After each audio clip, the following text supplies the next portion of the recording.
Noong una, ang pagbabago ay kasinliit lamang ng isang kahong bakal na inilagay ni Lourdes sa ibabaw ng aparador na dati namang walang laman. Hindi iyon agad napansin ng lahat, o marahil napansin ngunit piniling huwag pansinin. Dahil sa bahay nilang magkakapatid sa San Pablo, Laguna, maraming bagay ang natatabunan ng mas praktikal na pag-aalala. Ang padala ng kuryente na laging kulang, ang maintenance na kailangang hati-hatian ngunit walang gustong maunang magbigay, ang biglang pag-ulan na sumisirit sa gilid ng bintana ng lumang sala, ang pag-ubo ng kanilang ina tuwing madaling araw kapag malamig ang hangin mula sa kusina.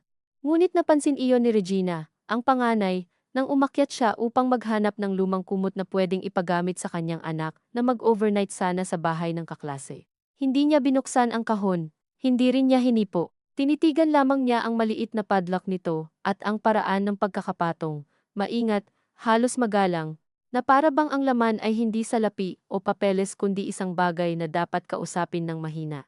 Bumaba siya nang walang sinasabi, ngunit sa hapag ng gabing iyon, habang hinihimay ni Lourdes ang tuyong galunggong, at si Benny ay abala sa telepono, na tila may mahalagang kausap kahit nakasimangot lamang siya sa screen. Napasingit si Regina ng tanong na parang wala namang ibig sabihin. May inaayos ka ba sa taas? Tanong niya sa gitna ng usapan tungkol sa presyo ng bigas. Hindi agad sumagot si Lourdes. Pinunasan muna nito ang daliri sa laylayan ng lumang pambahay at saka tumingin sa ina nilang si Aling Cora, na noon ay marahang ngumunguya ng kanin na binabasa sa sabaw. Mga resibo lang po ni Mama, at ibang lumang papeles. Payak ang sagot, sapat upang tumigil na ang sinumang walang gana sa mas malalim na usapan. Ngunit si Regina, na sanay magtahi ng kahulugan sa pagitan ng maiikling sagot, ay bahagyang umiti na tila pumayag at hindi na muling nagsalita. Ang ngiting iyon ang unang kumislap na kakaiba sa gabing iyon, dahil hindi iyon ganap na magaan, at hindi rin lantaran ang duda. Si Lourdes, na 39 pa lamang ngunit madalas sabihing mukhang mas matanda dahil siya ang pinakamatagal na naiwang kasama ng kanilang ina sa bahay, ay naramdaman agad ang bigat nito sa dibdib, kahit wala naman talagang nangyari. Ganoon madalas nagsisimula ang gusot sa pamilya nila, hindi sa sigaw kundi sa mga tanong na maaaring ipaliwanag sa dalawang paraan. Matagal na silang magkakapatid na hindi tunay na nag-aaway sa harap ng isa't isa, matagal na rin silang hindi tunay na nagtitiwala. Si Regina ay may maliit na botika sa palengke, at may ugaling magsalita ng maayos sa harap ng ibang tao, pero sa loob ng bahay, ang kanyang katahimikan ang madalas gawing pambato. Si Benny naman ang bunso at tanging lalaki. 40 taong gulang ngunit nananatiling parang isang taong laging may darating na magandang balita para sa sarili kaya walang panahong sumalo ng masisikip na gawain. Nagbebenta siya minsan ng motor parts, minsan insurance, minsan mga imported na gamit mula sa kaibigang seaman. Walang negosyong nagtatagal, pero palagi niyang naipapaliwanag kung bakit hindi iyon kasalanan ng tiyempo o kakulangan kundi ng ibang tao. Si Lourdes ang naiwan, una dahil siya raw ang pinakamatatag. Kalaunan dahil siya na ang nandyan. Iyon ang uri ng pangungusap na madaling tanggapin ng pamilya, hindi dahil patas, kundi dahil nakapagpaginhawa sa lahat, maliban sa taong tinutukoy. 3 taon nang namatay ang kanilang ama, at mula noon, tila naging mas malinaw ang bawat upuan sa bahay, alin ang laging okupado ni Mama, alin ang sa bisita, alin ang para kay Benny kapag dumadalaw na may pasalubong, at alin ang kay Regina kapag may dalang prutas at maingat na boses. Ang upuang para kay Lourdes ay wala namang itinakda, siya ang gumagalaw sa kusina, siya ang tumatayo kapag may kumakatok, siya ang sumasalo sa tawag ng kapitbahay kapag kailangang ipahiram ang hagdan. Siya ang may alam kung saang supot nakalagay ang maintenance ni Mama, at kung gaano kalakas ang ubo nito bago magdesisyon kung dapat nang dalhin sa health center. Hindi niya iyon pinagbibilang noon. O mas tama sigurong sabihing hindi niya pinahihintulutang mabilang. Sapagkat sa tuwing binibilang niya sa isip ang mga araw, oras, at pagod, may kasunod na hiya, at sa tuwing may hiya, tinuturuan niya ang sarili na tigilan ang paninimbang.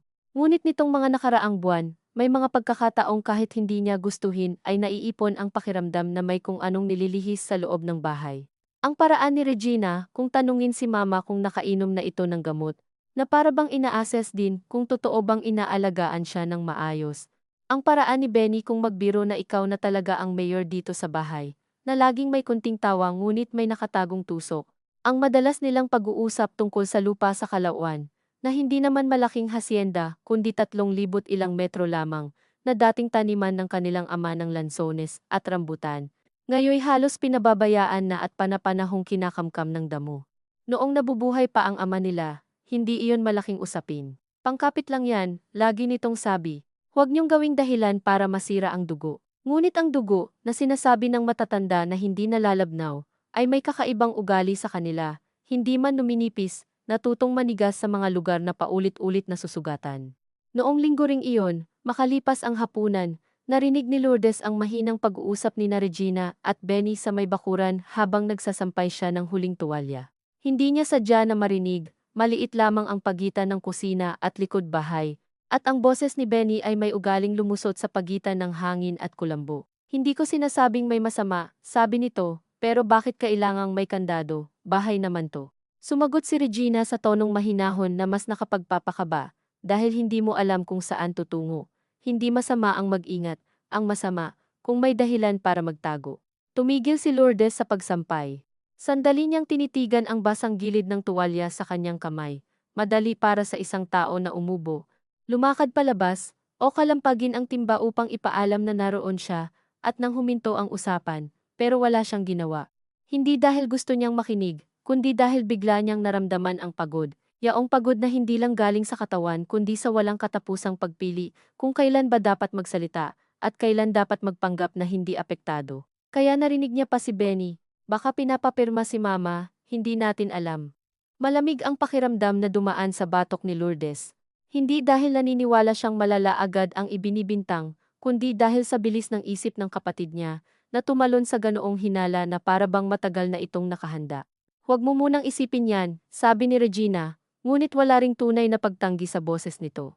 Tingnan muna natin kung paano gagalaw, parang laro. Parang hindi siya kapatid kundi isang taong dapat bantayan sa maling hakbang. Nang gabing iyon, nang maihatid na niya si Aling Cora sa kama, at maayos ang kulambo, umupo si Lourdes sa gilid ng sariling higaan sa maliit na kuwartong katabi ng silid ng ina, nasa paanan ng kanyang higaan ang kahong bakal.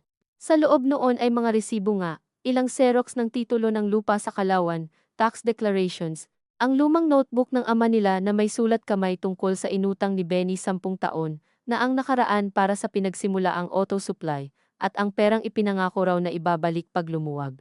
Hindi iyon malaking pera kung susukatin sa panahon ngayon, pero sapat upang maalala ng isang anak na may mga utang na hindi lang pera ang halaga. Mayroon ding maliit na sobre na naglalaman ng listahan ng gamot ni Mama, schedule ng check-up, at mga halagang ginastos ni Lourdes nitong nakaraang 11 buwan. Hindi iyon sinimulan niya upang maningil, sinimulan niya iyon isang gabi nang mapansin niyang sa bawat pagkakataong binabanggit ni Regina, sa harap ng kamag-anak na kami namang magkakapatid nagtutulungan. Ang larawan sa isip ng mga tao ay parang may pantay na pag-aabot mula sa tatlo, habang ang totoong nangyayari ay paiba-iba, madalas kapos, at madalas ipinapadaan sa pakiusap na may kasamang paliwanag kung bakit ngayon, ay hindi muna makakapagbigay. Sinulat lamang niya ang lahat para sa sarili, para kapag nalilito siya kung makatarungan pa ba ang kanyang sama ng loob, may mahahawakan siyang konkretong ebidensya na hindi niya ito inimbento. Ngunit ngayong narinig niya ang usapan sa likod bahay. Nag-iba ang pakiramdam sa notebook, hindi na iyon simpleng pag-record, sa tingin ng iba, baka isa na iyong patunay ng intensyon. Nahiga siya ngunit hindi agad nakatulog, narinig niya ang electric fan ni Mama sa kabilang dingding, ang malabong boses ng TV, ni kapitbahay, ang sasakyang dumaan sa kalsada, na may tambutsyo na parang ayaw magpatulog ng baryo. Sa pagitan ng mga tunog, dumarating ang ilang alaala na hindi naman niya tinawag, si Regina noong high school. Laging nakataas ang noo at mahilig magbilang kung ilang ulit siyang pinagbigyan. Si Benny noong bata pa, mabilis umiyak kapag napagbintangan, ngunit kasing bilis ding makalimot kapag napatawad. Ang ama nilang tahimik. Mahirap arukin kung sino ang kinikilingan, dahil sa kanilang tatlo, siya ang pinakamarunong magtago ng pagod sa ilalim ng simpleng kilos. Naalala rin niya ang isang hapon noong buhay pa ang ama nila, nang si Benny ay muling nanghiram ng pera at si Regina ay umayaw ng maglabas. Siya noon ang sumalo. Pamilya naman, sabi niya sa sarili, at nagsangla pa ng 2 maliit na alahas na bigay ng ninang niya sa kumpil. Hindi na iyon na ibalik, hindi rin naman siya naningil. Sa bawat pagkakataong pwede siyang maningil, may kasunod na paliwanag sa isip niya kung bakit hindi pa ito ang tamang panahon. Sa sobrang tagal ng hindi paniningil, ang umutang ang natutong huminga ng maluwag, at ang nagpahiram ang natutong mahiya sa sariling alaala. Kinaumagahan. Maaga siyang nagluto ng lugaw, dahil masakit ang tiyan ni Mama. Dumating si Regina bandang 9:00, may dalang pandesal at isang plastik ng dalandan. Niyakap niya si Mama, hinalikan sa noo, at tinanong ng malumanay kung nakatulog ng maayos. Sagot ni Mama, oo naman, alaga ako rito. Iyon ang uri ng pangungusap na dapat makapagpagaan. Ngunit napansin ni Lourdes ang bahagyang paghinto ni Regina, bago ito ngumiti, at ang kakaibang tingin nito sa nakasalansang gamot sa mesa. Mahal yata nitong isa, sabi ni Regina, hawak ang isang blister pack. Tumaas na naman ba?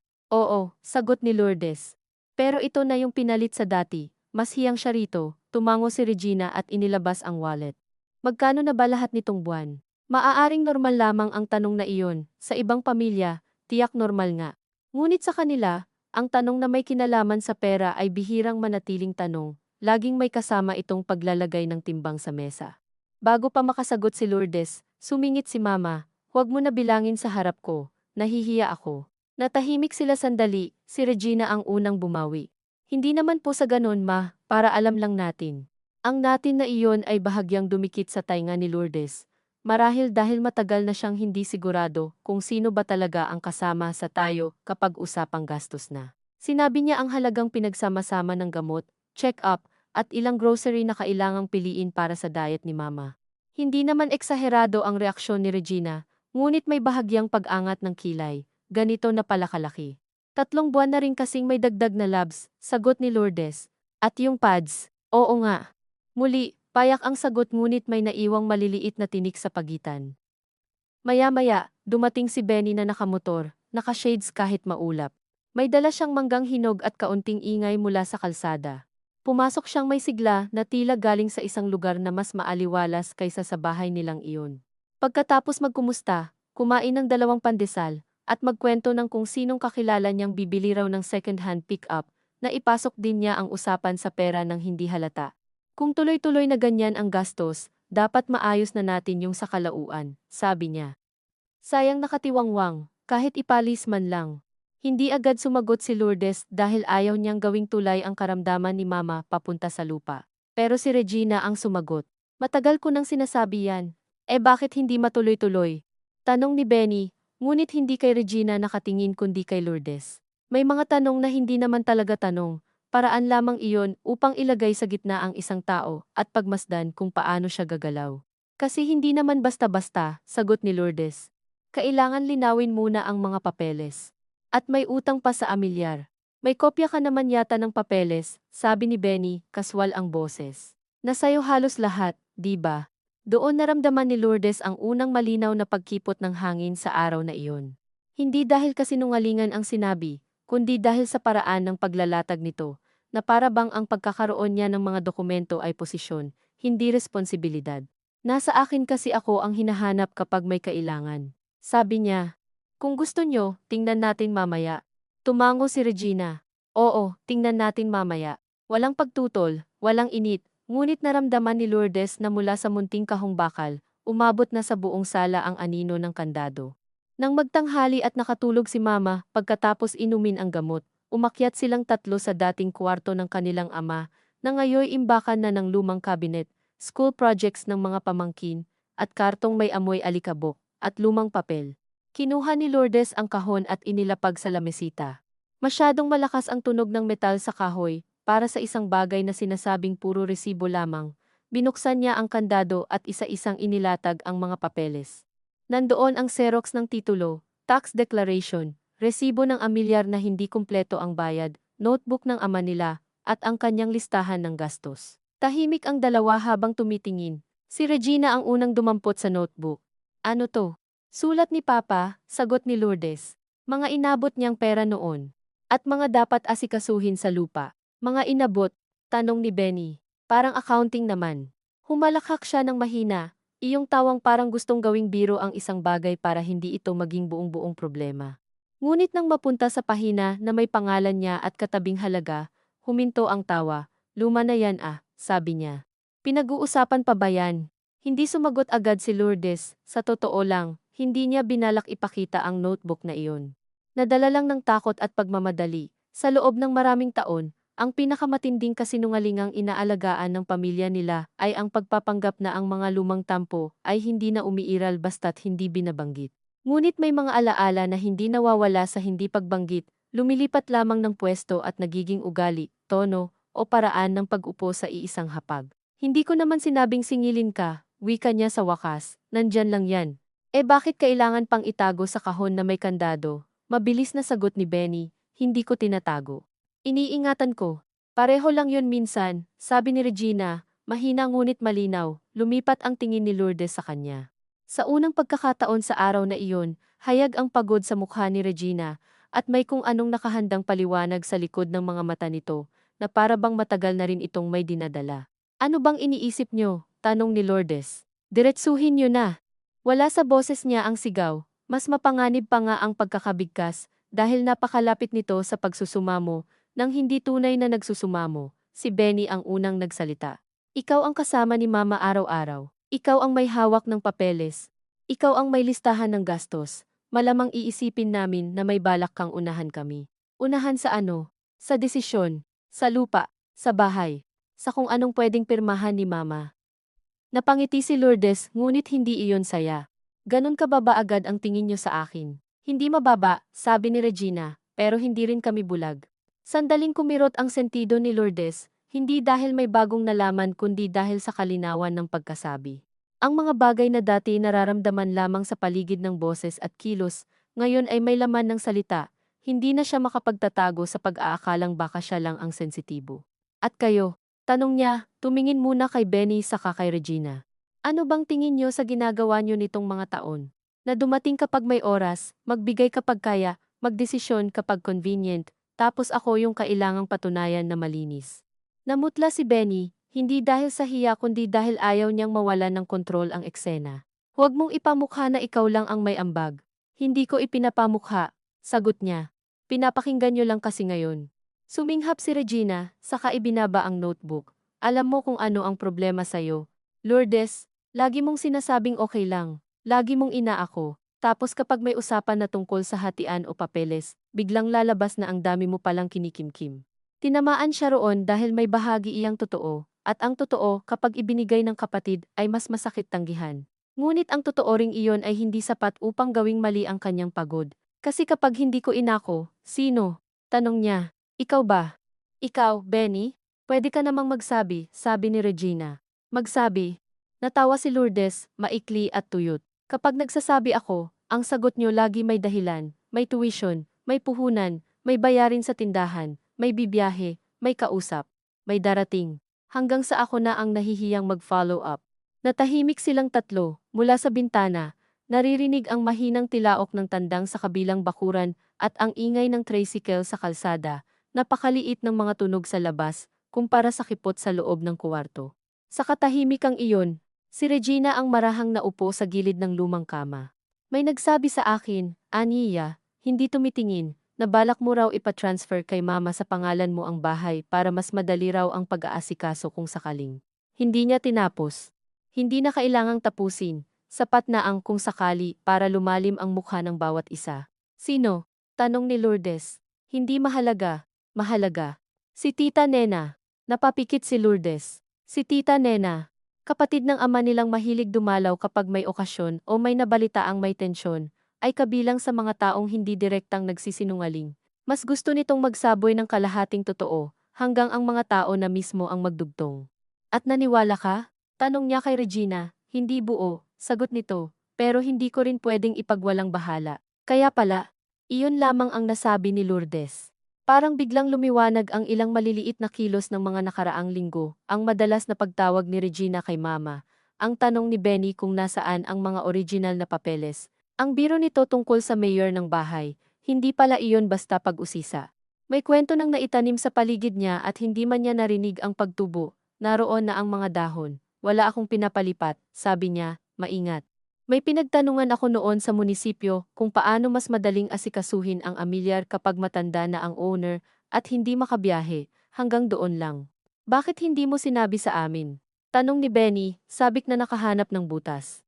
Dahil sa totoo lang, sawang-sawa na akong i-report ang bawat kilos ko para lang hindi kayo mag-isip. Pagkasabi niya noon, may bahagyang pagsisisi agad na pumasok. Hindi dahil mali, kundi dahil minsan ang totoong pangungusap ay tulad ng basong ibinato sa sahig. Kahit may dahilan, hindi na mabubuo sa dati. Nakita niya sa mukha ni Regina ang pagtigas ng panga, ang paraan ng pagpisil nito sa daliri. Ibig sabihin, kami pa ngayon ang pabigat sa pakiramdam mo. Hindi ba? Biglang sabi ni Lourdes, at doon niya tuluyang nawala ang huling pisi ng pagpipigil.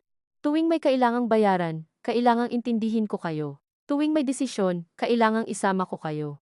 Pero tuwing pagod ako, sino ang umiintindi sa akin? Kapag si mama nagtatae sa gabi, kapag ayaw kumain, kapag sumasama ang pakiramdam at ako lang ang nagpupuyat, nasaan kayo? Sa tawag. Sasabihan mo kami ha. Ganon. Tapos ngayon may kahon lang akong may kandado, bigla akong may balak mang-agaw. Napatingin si Benny sa pinto, marahil nag-aalala na marinig sila ni mama, ngunit hindi na bumaba ang boses ni Lourdes, hindi rin naman ito sumigaw. Ang totoo, lalo iyong nakakabasag dahil buo ang bawat salita. Hindi ako santo, dagdag niya. Naiinis ako. Napapagod ako. Minsan iniisip kong ibenta na lahat at umalis, pero hindi ko ginawa, hindi dahil mabait ako. Dahil may natitira pa akong hiya kay Papa. Sa pagbanggit sa ama nila, may kung anong lumambot ng bahagya sa mukha ni Regina, ngunit hindi iyon sapat upang pigilan ang sariling sugat. Madali sa'yo sabihin yan kasi ikaw ang nandyan, aniya. Hindi mo rin alam ang pressure sa amin. Anong pressure? Singit ni Benny, tila nakahanap ng kakampi sa pangungusap ngunit para sa sariling depensa. Ako ba walang pressure? Lahat na lang iniisip niyo madali sa akin.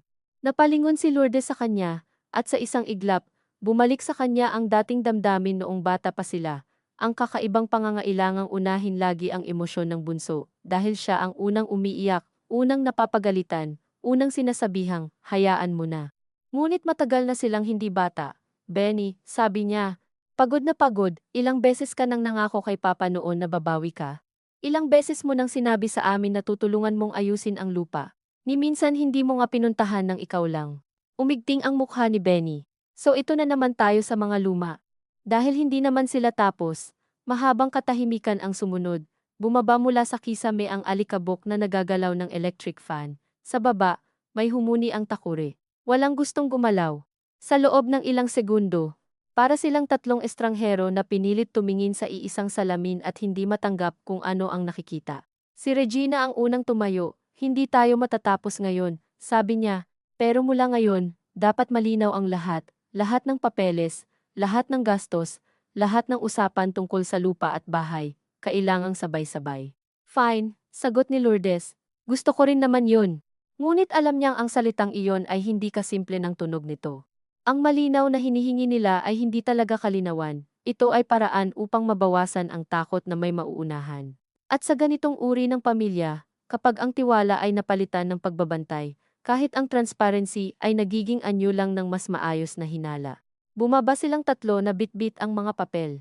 Sa kusina, gising na si Mama at tahimik na umiinom ng tubig. Tumingin ito sa kanila nang may mabilis, mapanuring lambing ng isang matandang matagal ng sanay makaramdam, kahit hindi ipaliwanag. Parang maiinit ang ulo nyo, sabi nito, pilit magaang. Walang sumagot agad. Si Regina ang lumapit at inayos ang unan sa likod ni Mama. Wala po, Ma. Pinag-uusapan lang namin yung kalauan, huwag nyo nang pag-awayan yan, sabi ni Mama, wala naman akong madadala. Lumihis ng tingin si Lourdes, simpleng pangungusap, madalas marinig sa matatanda. Ngunit sa araw na iyon ay para iyong manipis na tela na pilit ipinantatakip sa bagay na masyado nang may hugis sa ilalim. Hindi pa iyon away sa anyong kinatatakutan ng mga kapitbahay. Walang sumabog na pinggan, walang lumayas. Ngunit mula nang bumaba sila mula sa itaas, nag-iba ang bawat kilos sa bahay. Nang mag-abot si Regina ng pera para sa pambili ng gamot, inilagay niya iyon sa mesa sa tabi ng resibo, at sinabing, itabi mo, mamaya picturan natin. Hindi naman masama ang mungkahi, ngunit ngayon ay hindi na ito tulong lang, isa na rin itong marka. Nang ihain ni Lourdes ang lugaw ni Mama sa tamang lapot, may pumasok agad sa isip niya na dati hindi niya iniisip. Napapansin kaya ni Regina kung gaano karami ang serving, para masabi bang tinitipid o sinasagad. Nang magpresenta si Benny na siya na raw ang maghahatid sa health center sa susunod na linggo, hindi niya alam kung dapat ba siyang matuwa dahil sa wakas may kusa, o mainis dahil pakiramdam niya'y may gustong patunayan sa entablado na siya ang matagal nang nag-iisang naglilinis. Hapon na nang umalis si Regina, Bago umalis, niyakap nito si Mama at sinabing tatawag siya kinabukasan. Kay Lourdes, tumingin lamang siya ng diretsyo at nagsabi ng, ipadala mo sa group chat yung listahan. Tumango si Lourdes. Paglabas ni Regina, sumunod din si Benny makalipas ang ilang minuto. Ngunit bago tuluyang lumabas ng gate, lumingon ito at nagsabing, Ate, huwag mo nang personalin lahat. Gusto lang naming maging fair. Karaniwang pangungusap iyon, pero kakaiba kung manggaling sa taong matagal nang nabubuhay, sa kakayahang umalis kapag masikip na. Hindi na sumagot si Lourdes. Pinanood na lamang niya itong sumakay sa motor, at umandar ng hindi man lang tumingin ulit. Sa loob ng bahay, biglang naging napakatahimik. Yaong katahimikang pagkatapos ng ulan na hindi naman nakapresko, kundi nagiiwan ng amoy singaw at lagkit sa dingding. Pumasok siya sa kusina upang maghugas ng pinggan. Habang bumubuhos ang tubig sa pinggan, saka lamang niya napansing bahagya siyang nanginginig, hindi sa galit lang, hindi rin sa lungkot lang. Para itong pinagsamang hiya, pagod, at kakaunting ginhawa na sa wakas may nabitawan ng ilang katotohanan, kahit ang kapalit ay mas mabigat na pakikiharap bukas. Madalas niyang isipin noon na ang tunay na problema sa pamilya ay pera, o lupa, o responsibilidad. Ngunit habang pinupunasan niya ang kaldero, at naririnig ang pag-ubo ni Mama sa kwarto, may pumasok na mas tahimik na pag-unawa. Marahil ang pinakamahirap ay hindi kung sino ang mas maraming naibigay, kundi kung paanong sa loob ng mahabang panahon. Bawat isa sa kanila ay nag-ipon ng sariling bersyon ng sakripisyo, at itinatagong parang resibo, na walang gustong ilapag ng buo sa mesa.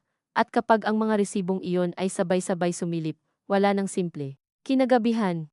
Pagkatapos mahimasmasan si Mama at maihiga ng maayos, umakyat muli si Lourdes sa dating kwarto ng ama nila. Nasa lamesita pa ang bukas na kahong bakal. Hindi na niya ito agad nilock. Umupo siya sa sahig at isa-isang tiningnan ang mga papel, ang lumang tinta ng notebook, ang mga resibo na unti-unting kumupas sa init at panahon. Sa isang pahina ng notebook, may sulat ang ama nila na hindi niya gaanong pinapansin noon dahil wala namang halagang katabi. Huwag ipilit ang pantay kung hindi naman pare-pareho ang pasan. Nakasulat iyon sa tabi ng listahan ng mga abono sa pataba at bayad sa trabahador, na para bang sariling paalala lamang ng isang magsasakang sanay sa hindi eksaktong sukatan. Hindi alam ni Lourdes kung kailan iyon isinulat ng ama nila at para kanino, maaaring wala naman iyong kinalaman sa kanila. Ngunit sa gabing iyon, parang may kung anong kumirot sa loob niya sa simpleng pangungusap na iyon. Sa buong buhay nila, sobrang daming pag-uusap ang umiikot sa pagiging fair, sa pantay, sa hatian, sa karapatan. Ngunit bihirang may umamin na hindi naman talaga pare-pareho ang pasanin, at na ang hindi pagkakapareho ay hindi laging naisasalin ng maayos sa halaga ng lupa o dami ng oras na pwedeng ipakita sa harap ng ibang tao. Naisip niyang kuhanan ng litrato ang pahinang iyon at ipadala sa group chat kasama ng listahan, ngunit hindi niya ginawa. Hindi niya sigurado kung magiging paliwanag ba iyon o bagong gatong lamang. Sa halip, inayos niya ang mga papeles sa mas malinaw na pagkakasunod-sunod. Gumawa siya ng 3 hiwalay na sobre, para sa amilyar, para sa medical, para sa lupa. Pagkatapos ay kinuha niya ang notebook na matagal na niyang ginagamit sa pagtatala ng gastos at nagsimula ng mas bagong listahan, mas malinaw, may petsa, may halaga, may maikling note kung sino ang nagbigay at kailan. Hindi siya sigurado kung ginagawa niya iyon para maiwasan ang susunod na bintang o dahil gusto na rin niyang tumigil sa pamumuhay sa malabong alaala. Siguro pareho. Mula sa bintana, kita ang mahinang ilaw ng kapitbahay at ang guhit ng kalsadang makintab pa sa natuyong ambon. Sa ibaba, tumunog ang telepono niya message sa group chat, si Regina, pahingi ng kopya ng tax deck bukas. Ilang segundo matapos iyon, sumunod si Benny, at listahan ng total gastos last 6 months, walang emoji. Walang salamat, walang kamusta si Mama. Tinitigan ni Lourdes ang screen hanggang sa magdilim muli. Sa isang banda, ito na marahil ang gusto nilang sabihin kanina pa, wala nang pahiwatig, wala nang pakiramdaman, dokumento laban sa pangamba. Ngunit sa kabilang banda, alam niyang hindi nagsisimula ang malamig na pagiging maayos sa mga pamilyang buo pa ang tiwala. Nagsisimula ito kapag may nabuong puwang na ayaw ng tawirin ng lambing. Bumaba siya upang tingnan si Mama bago matulog. Bahagyang gising pa ito at nakatingin sa bubong, gaya ng ugali nitong gawin kapag may iniisip ngunit ayaw makadagdag sa bigat ng iba. Nakaalis na sila, tanong nito. Oo, Ma. Nag-away ba kayo? Nais sanang sabihin ni Lourdes na hindi, dahil wala namang sumigaw, ngunit bigla niyang naisip kung gaano kasanay ang mga anak sa pagsukat ng gulo gamit ang ingay lamang. May napag-usapan lang, sabi niya sa huli. Tumingin si Mama sa kanya at ngumiti ng pagod. Kayo-kayo ring magkakampi sa dulo. Hindi alam ni Lourdes kung anong klaseng awa ang bumalot sa kanya, sa sandaling iyon awa kay Mama, sa sarili, o sa pangungusap na matagal nang ginagamit ng mga magulang para pagdugtungin ang mga anak na unti-unti nang nagiging maingat sa isa't isa. Inayos niya ang kumot ni Mama at pinatay ang ilaw, iniwan ang maliit na night lamp sa sulok. Pagbalik niya sa sarili niyang higaan, hindi na niya isinara ang pinto ng todo. Humiga siya ng nakatihaya, hawak ang telepono ngunit hindi nagre-reply. Ang buong araw ay parang nanatili sa loob ng katawan niya bilang mabigat na tela na ayaw matanggal. Naisip niya si Regina, marahil ay nagmamaneho pa uwi, habang iniisip na hindi siya pwedeng magpadaig sa pagiging naiwan sa bahay ni Lourdes, na kung hindi siya mag-iingat, baka isang araw ay bigla na lang may pa siyang nagawa nang hindi siya kasama. Naisip niya si Benny, marahil ay may kinukwentuhan na kaibigan o nobya tungkol sa gulo sa bahay, sa paraang siya ang mukhang pinipilit lamang maging praktikal. Naisip niya ring hindi naman nila siguro sinadyang maging ganito sa kanya sa iisang araw lang. Baka matagal na rin silang lumalakad sa sarili nilang bersyon ng kakulangan at pagkapahiya at ngayon lang tumama sa iisang lugar ang lahat, ngunit ang pagkaunawang iyon ay hindi pa kapatawaran. Hindi pa rin ito nababawasan ang kirot ng marinig sa sariling kapatid na pinagdududahan ka dahil sa kandado sa isang kahon. Ilang minuto pa, muli siyang tumingin sa screen. Naroon pa rin ang mga huling mensahe sa group chat. Sa halip na sumagot, binuksan niya ang kamera at kinuhanan isa-isa ang mga dokumentong kailangan nila. Pagkatapos, matagal niyang tinitigan ang opsyon na send. Sa simpleng kilos na iyon, may kung anong bigat na higit pa sa pagpapadala ng larawan. Para iyong unang formal na hakbang papasok sa panibagong paraan ng pagiging magkakapatid, mas malinaw sa papel, mas malabo sa loob. Sa labas, muling pumatak ang ambon sa yero, mahina ngunit tuloy-tuloy, at bago pa man niya tuluyang pindutin ang send, narinig niya mula sa kwarto ni Mama ang isang mahinang tawag sa pangalan niya. Hindi malakas, hindi desperado, kundi yaong uri ng tawag na kayang manggaling sa taong sanay maghintay kung may sasagot, at doon, sa pagitan ng kumikislap na screen at ng mahinang boses ng ina, nanatili siyang ilang sandaling hindi gumagalaw, hawak ang mga papel na biglang tila mas mabigat kaysa dati sa kanyang mga kamay. Hindi agad siya tumayo nang tawagin siya ni Mama sa mahinang boses na iyon, at sa ilang segundong pagitan, bago niya tuluyang ibinaba ang telepono sa tabi ng unan, may dumaan sa isip niyang kahiya-hiya sa payak nitong anyo, na may bahagi sa kanya na umasa munang sana hindi iyon mahalagang tawag. Sana simpleng pakiabot lang ng tubig o pakiayos ng kumot, dahil kung may kailangan si Mama ngayong gabi, siya na naman ang unang gagalaw. At sa simpleng katotohanang iyon ay may init na agad ng hinanakit na ayaw niyang aminin kahit sa sarili. Ngunit nang marinig niyang muli ang pangalawang tawag, mas maikli, mas mahina, tumayo rin siya at pumasok sa silid ni Mama na may dalang pakiramdam na para bang nahuli siya sa isang bagay na hindi naman nakita ng iba. Nakatagilid si Aling Cora, ang isang kamay nakapatong sa tiyan, ang ilaw ng night lamp dumadampi sa kanyang pisngi na mas luminaw ang edad kapag hindi na kailangang ngumiti. Ano po ma? Tanong ni Lourdes, at siya mismo ang nagtaka sa lambot ng boses niya, na para bang kailangang takpan agad ang anumang tigas na maaaring sumama mula sa kabilang kwarto. May sinabi ba si Regina? Tanong ni Mama. Hindi tungkol sa gamot, hindi tungkol sa tubig, hindi tungkol sa kumot. Dumiretso agad sa bagay na alam nitong naroon, kahit hindi niya narinig ang buong usapan. Bahagyang umupo si Lourdes sa gilid ng kama, wala naman pong masama, nag-usap lang.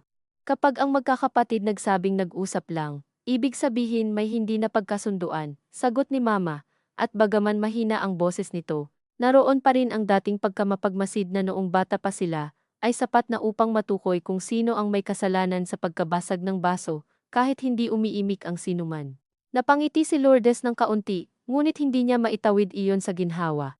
Hindi naman po away. Pero may bumigat, hindi iyon tanong. Tiningnan niya ang ina at biglang naalala ang mga gabing noong bata pa sila na si Mama ang huling natutulog sa bahay, tagalinis ng kusina, tagapagbukod ng uniforme, tagabilang ng barya sa lata para sa pamasahe kinabukasan.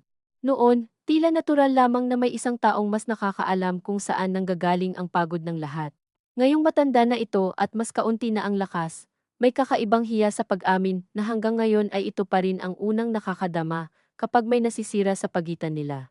May mga tanong lang po tungkol sa papeles, sabi niya sa huli, gusto nilang makita lahat. Tumango si Mama, marahan lamang, at pagkatapos ng ilang segundo ay sinabi, ipakita mo. Payak ang payo, halos hindi na payo kundi simpleng pagtatakda ng landas na tila para sa kanya, ay hindi dapat pag-isipan pa.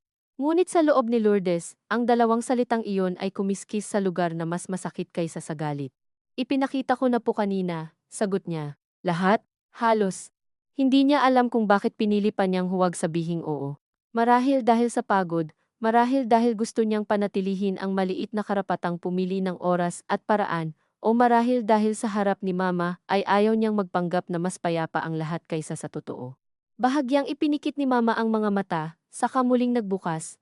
Anak, sa pamilya, hindi lahat ng nagtatago ay masama. Minsan napapagod lang, pero kapag alam mong pagod ka na, huwag mong hayaang magmukhang may ibang dahilan. Hindi sumagot si Lourdes. May bahagi sa sinabi ni Mama na tila pag-unawa, ngunit may bahagi rin na para bang tahimik na paalala na sa sandaling ito, ang pagod niya ay hindi sapat na depensa laban sa duda ng iba. At marahil iyon din ang pinakamasakit sa pagiging nasa tama, ngunit hindi mapatunayan ng hindi isinasakripisyo ang sariling dignidad, hindi mo pwedeng sabihing malinaw ang loob mo, at asahang sapat na iyon. Inayos niya ang una ni Mama at tinanong kung may kailangan pa.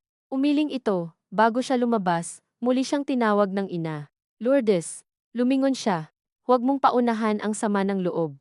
Hindi na ipinaliwanag ni Mama kung anong ibig sabihin noon, ngunit sumama iyon kay Lourdes pagbalik niya sa sariling higaan, na para bang isa iyong piraso ng damit na hindi niya gusto ngunit kailangang isuot dahil siya ang tinutukoy. Naupo siyang muli at tinitigan ang telepono. Hindi niya agad ipinadala ang mga larawan ng dokumento. Sa halip, binuksan niya ang lumang notebook at binasa ang ilang pahina na hindi niya tinitingnan maliban kung kailangan. Dati, kapag binubuklat niya iyon, nakatutok lamang siya sa halaga, magkano ang ibinigay, kanino, kailan. Ngayong gabi, ang mas tumama sa kanya ay ang ugali ng sulat kamay ng ama niya, may mga salitang madiin, may mga petsang mabilis lamang, at may ilang linyang tila sinulat sa dulo ng pagod, hindi na pantay ang pagkakaayos. Sa isang tabi ng pahinang may nakasulat na pangalan ni Benny at ang lumang utang nito, may maikling tala, hindi na muna singilin, baka mas mapahiya pa. Napabuntong hininga si Lourdes. Noon pa man, marunong na ang ama niya sa ganitong uri ng pagtitimpi, iyong hindi dahil patas kundi dahil sa loob ng isang bahay. May mga tao talagang mas madaling madurog sa simpleng paniningil, at may mga taong mas madaling magpigil, kahit sila ang nababawasan. Dati, inakala niyang kabutihan ang tawag doon. Ngayon, hindi na siya sigurado. Maaring minsan, ang hindi paniningil ay isa ring paraan ng paghubog ng ugali ng iba, ang isang natutong hindi singilin, natututong maniwalang hindi naman talaga kailangan. Bandang hating gabi niya ipinadala ang mga larawan sa group chat, walang paliwanag, walang paunang salita, isa-isa lamang, tax declaration, resibo ng amilyar, listahan ng gamot, ilang pahina ng notebook tungkol sa gastos nitong mga nakaraang buwan. Hindi niya isinama ang pahinang may sulat tungkol sa utang ni Benny. Hindi dahil natakot siyang magkaroon ng panibagong alitan, kundi dahil sa kakaibang kahihiyang biglang tumayo sa loob niya sa ideyang ipakikita niya sa dalawa, ang sulat kamay ng ama nilang para bang naghahanap ng kakampi mula sa patay. Ayaw niyang umabot sa ganoon, kahit may bahagi sa kanya na naramdaman kung gaano kasarap ang mabilis na katarungang maibibigay ng isang litrato. Ilang minuto ang lumipas bago nag-reply si Regina. Received. Sumunod si Benny, kulangan yung isang resibo sa March. Wala ring salamat, wala ring paliwanag kung bakit gising pa sila pare-pareho sa gabing iyon at nakatutok sa mga papel na para bang mga tagasuri sa opisina at hindi magkakapatid na minsang iisa ang baon sa eskwela. Pinatay ni Lourdes ang screen at humiga, ngunit hindi siya agad nakatulog. Sa gitna ng kadiliman, ang pinakamatagal na nanatili sa kanya ay hindi ang sagot ni Benny kundi ang simpleng received ni Regina. Ganoon ba talaga kalayo ang narating ng isang hinala na ang dating ate na marunong mangurot ng pahimig kapag nag-aagawan sila sa kutsara, ay ngayon kaya nang tanggapin ang mga dokumento na para bang transaksyon lamang? O baka naman dati pa silang ganoon, at siya lamang ang huling umamin sa sarili. Kinaumagahan, mas maaga kaysa karaniwan ang gising ni Mama, at may kakaibang sigla ito na madalas dumarating sa mga matatanda, kapag may bagay silang gustong kontrolin kahit kaunti. Habang naghihiwa si Lourdes ng papaya sa kusina, narinig niya ang ina na tumatawag sa telepono sa sala. Hindi siya lumapit, ngunit kilala niya ang boses ni Regina, kahit sa mahinang speaker. Oo ma, pupunta ako mamaya. Maya-maya, isa na namang tawag, ang boses naman ni Benny, medyo paos sa bagong gising. ngunit agad gumagaan kapag si Mama ang kausap. Hindi na kailangan pang hulaan ni Lourdes kung ano ang napagdesisyonan ng ina. Nang pumasok siya sa sala, dala ang tasa ng mainit na tubig. Si Mama na mismo ang nagsabi, "Pinapapunta ko silang dalawa mamayang hapon, kumain tayo rito." Tumango si Lourdes, "Sige po, mag-usap kayo ng maayos." "Opo." Walang saysay tumanggi sa tono ng isang matandang gumagawa ng huling piraso ng kaayusan na kaya pa niyang gawin sa sarili niyang bahay. Ngunit buong umaga, habang naglalaba si Lourdes at pinipilipit ang tubig mula sa mga kumot, may manipis na kaba sa ilalim ng lahat ng kilos niya.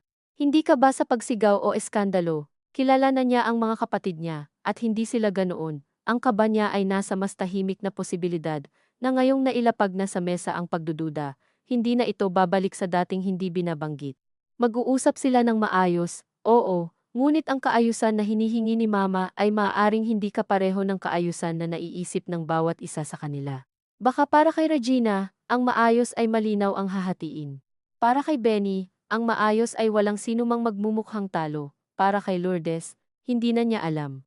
Marahil ang maayos para sa kanya ay ang may isang taong umaming hindi pantay ang mga nakaraang taon. At alam niyang iyon ang pinakakaunting posibilidad sa tatlo.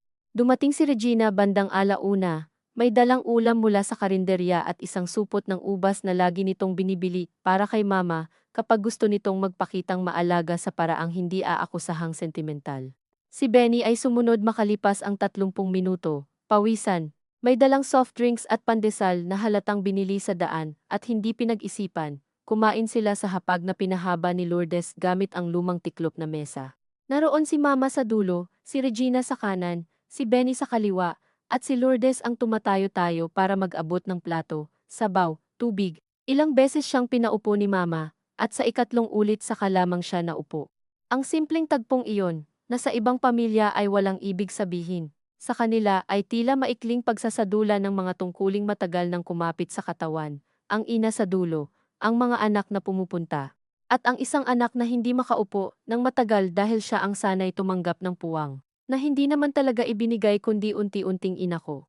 Ang usapan ay nagsimula sa masisimpleng bagay, presyo ng gulay, anak ni Regina na may school project, traffic sa bypass road, isang kapitbahay na nagpatayo raw ng panibagong tindahan.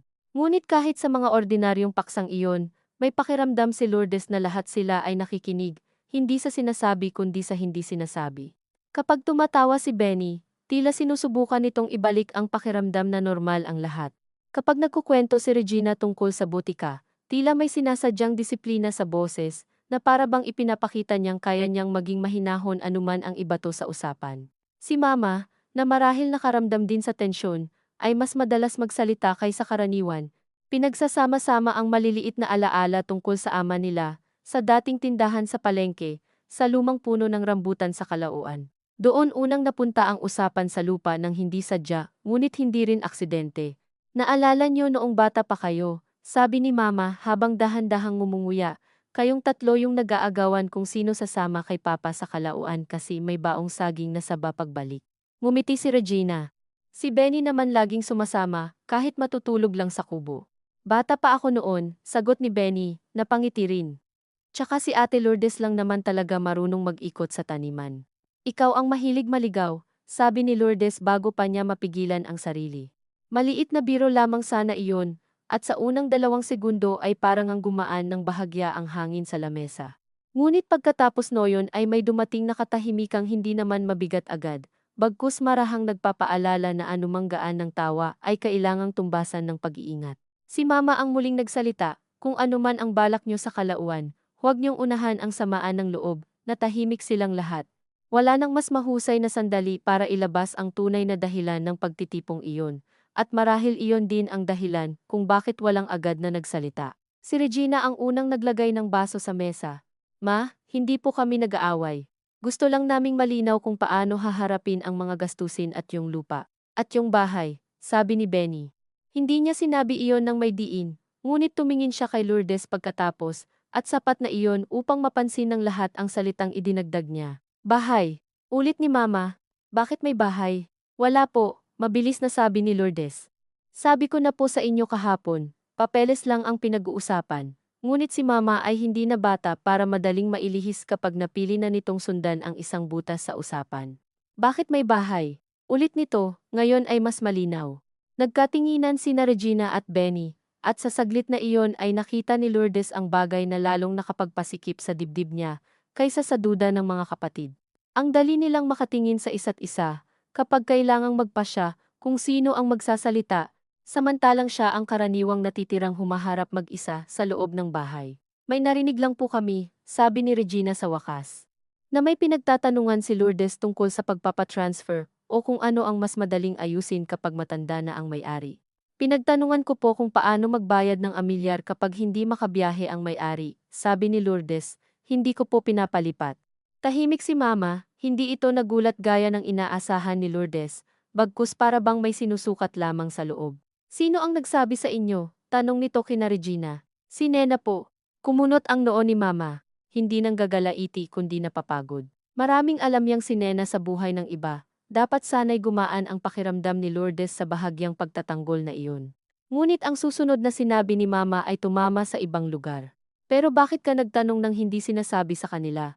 Naramdaman ni Lourdes ang tingin ng dalawa sa kanya, hindi sabay, kundi isa-isa, na para bang pareho silang nag-aabang ng paliwanag na pwedeng suriin sa magkakaibang paraan.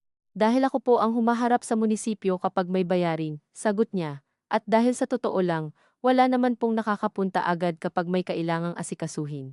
Pwede mo pa ring sabihin, ani Regina.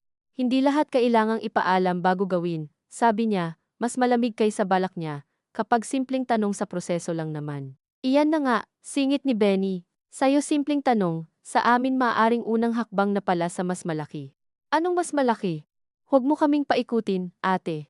Sa pagkakabigkas niya ng ate, may pagod at pagkainis na parang matagal na rin niyang gustong sabihin iyon. Hindi kami tanga. Hindi sumigaw si Lourdes, ngunit naramdaman niya ang biglang pagtigas ng likod. Hindi ko rin sinasabing tanga kayo, pero gusto mo, sabi ni Benny, at ngumisi pa ng kaunti. Iyong ngising ginagamit para magkunwaring alam niyang may katotohanan sa biro. Lagi namang ikaw ang may alam, di ba? Tama na, sabi ni Regina. Ngunit hindi malinaw kung para kanino. Si Mama naman ay tahimik lamang, nakatingin sa lamesa, na para bang sa mga butil ng kanin nito, matatagpuan ang tamang sandali ng pagsingit. Pagkaraan ng ilang segundo, si Regina ang muling nagsalita. Ma, ang gusto lang naman namin, kung may gagawin sa lupa o sa bahay, sabay-sabay, hindi pwedeng may isang may hawak ng lahat, tapos kami naghahabol sa balita. May hawak ng lahat, ulit ni Lourdes, papeles lang ang nasa akin. Papeles ang simula ng lahat, sabi ni Regina. Hindi iyon panunumbat sa anyo ng sigaw, mas nakakapagod pa nga dahil mahinahon. Kapag nasa isang tao ang papeles, impormasyon, at araw-araw na access, hindi mo kailangang masama para mauna. Natural na lamang. Totoo ba iyon? Sa isang banda, oo, narinig ni Lourdes ang lohika ng kapatid at lalo siyang nainis dahil sa ilang antas ay hindi niya iyon maituturing na kabaliwan. Ngunit iba ang marinig ang isang tama sa paraang burado ang lahat ng hindi nito kayang isama. Natural na mauuna ang taong laging nandyan. Natural ding sa katagalan, mapapagod ang taong iyon. Ngunit parang ang unang bahagi lamang ang gustong kilalanin ng mga kapatid niya, at ang ikalawa ay basta problema na niyang dapat hawakan ng may ngiti. Kung gusto nyo, sabi ni Lourdes, pinipilit panatilihin ang boses, pwede kong ibigay sa inyo ang lahat ng original, dalhin nyo, kayo ang mag-asikaso. Mabilis siyang tiningnan ni Regina, tila sinusukat kung hamon ba iyon o alok. Si Benny ang unang sumagot, hindi naman ganyan, huwag mo ring gamitin niyang parang kasalanan pa naming may trabaho kami. Napatawa si Lourdes ng maiksi, hindi ko kailangang gamitin, totoo naman. Hindi ka lang naman ang may totoo, sagot ni Regina, at ngayon ay mas halata na ang pagod nito. Alam mo bang kaya hindi ako laging makapunta rito, hindi lang dahil sa botika, dahil sa tuwing pumupunta ako, pakiramdam ko may sistema ka nang nakaayos na hindi na kailangan ang opinyon namin maliban na lang kung magbabayad kami. Tapos kapag may tanong kami, ang dating sayo panghihimasok, natahimik si Lourdes, hindi niya inasahan ang ganitong paliwanag mula kay Regina, hindi dahil hindi ito posible kundi dahil ang ate niyang ito ay bihirang umamin ng pakiramdam, kung wala nang matibay na dahilan. At ngayong narinig niya iyon, may kakaibang pag-atras sa loob niya. Isang bahagyang pangungulila sa posibilidad na baka may bahagi ng tensyon nilang hindi lamang galing sa hinala, kundi sa paulit-ulit na pagkakasalubong ng magkakaibang uri ng hiya. Kung ganun pala, sabi niya makalipas ang ilang segundo, bakit hindi mo sinabi, kailan? Agad na sagot ni Regina. Kapag nandito ako, may gagawin. Kapag tatawag ako, may pagod ka. Kapag magtatanong ako, parang ini-exam kita. Wala ring tamang oras. Tumingin si Lourdes sa mga kamay niya. Hindi niya masabing mali si Regina, hindi rin niya masabing tama ito ng buo. May ilang sandaling ang problema ng pamilya ay hindi dahil may isang sinungaling at isang biktima, kundi dahil bawat isa may sariling paraan ng pagsasara ng pinto at pagkatapos ay nasasaktan kapag walang pumasok. Si Mama ang sumingit, mahina ngunit malinaw. Kung pare-pareho kayong may dahilan, bakit parang pare-pareho rin kayong galit? Walang sumagot agad. Si Benny ang unang umiwas, sumandal at nagkuskos ng batok. Kasi po ma, lahat tayo hirap, tapos pag-usapang gastos at lupa, parang laging may lamang ang sino mang mas malapit. At sino yun? Tanong ni Mama. Tahimik si Benny. Tinapik ni Regina ang mesa gamit ang daliri, marahan lamang, isang lumang ugali nito kapag nag-iisip. Hindi po lamang sa masamang paraan, sabi nito. Pero aminin natin, si Lourdes ang may pinakamaraming hawak sa sitwasyon. Hawak? Ulit ni Mama, at sa unang pagkakataon ay may bahagyang pait sa tinig nito. Akala ko alaga ang tawag doon. Napatigil si Regina, si Benny ay napakurap. Si Lourdes ay hindi makagalaw, hindi dahil sa pagtatanggol, kundi dahil sa simpleng bigat ng marinig sa ina ang salitang matagal na niyang gustong marinig mula sa iba, ngunit hindi niya kayang hilingin. Ngunit mabilis ding lumambot ang mukha ni Mama pagkatapos niyon, at marahil ay siya rin ang natakot sa bigat ng sariling sinabi. Hindi ko sinasabing hindi kayo tumutulong, dagdag nito, pero may mga tulong na madaling makita at may mga tulong na hindi mabitbit ng iba. Tumikhim si Regina. Alam naman po namin yun, Ma. Ngunit ramdam ni Lourdes na hindi iyon pagtanggap kundi isang uri ng pag-ayos sa upuan para hindi masyadong tamaan. Si Benny naman ay umabot sa baso ng tubig, uminom ng mahaba, saka nagsalita. Hindi ko naman minamaliit si ate. Ang gusto ko lang, huwag maging dahilan yung pag-aalaga para siya na rin ang masunod sa lahat. Muling bumalik ang pakiramdam ni Lourdes na para siyang may batong nakapatong sa dibdib. Ganito laging gumagalaw si Benny. Napansin niya, may isang pangungusap na mukhang praktikal, pero ang pwesto ng sarili niya sa problema ay laging bahagyang nalilinis. Sinong may gustong sumunod? Tanong niya. Ikaw na nga ang laging wala pero ikaw ang pinakamaingay sa gusto mong kontrolin. Ayan na naman. Ngumisi si Benny, ngunit sa pagkakataong ito ay may tunay ng init. Basta ako nagsasalita lang ng concern. Concern? Hindi na niya napigilan ang pait. Concern ba yung lagi kang may opinyon, pero pag aktwal na gastos, kailangan pang sundan. Hoy! Umangat ang boses ni Benny. Nagbibigay ako kapag meron. Kapag meron, ulit ni Lourdes. At kapag wala, kami ang mag-adjust, ganun palagi. Ikaw rin naman, singit ni Regina, hindi na rin ganap kalmado. Lagi mong hawak ang pagiging pagod mo, na para bang hindi pwedeng pag-usapan ng hindi ikaw ang pinakaapi. Tumama iyon ng diretsyo. Hindi dahil malinaw na totoo, kundi dahil sa ilang bahagi ay ito mismo ang pinakakinatatakutan ni Lourdes, na sa kakadala niya ng pagod sa loob ng maraming taon.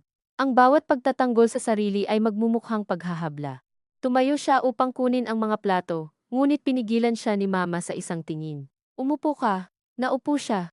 Ang simpleng pagsunod na iyon ay parang pagbabalik sa pagiging anak, kahit sandali lamang, makinig kayong tatlo, sabi ni Mama, at sa kabila ng hina ng boses nito, ay tumigil nga silang lahat.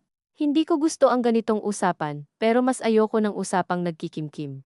Kaya sasabihin ko na, ang bahay at lupa, hindi ko pa ibinibigay kanino man, hanggat kaya ko, akin pa rin ang desisyon. Pero ang desisyon ko ngayon, hindi mo nagagalawin ang bahay.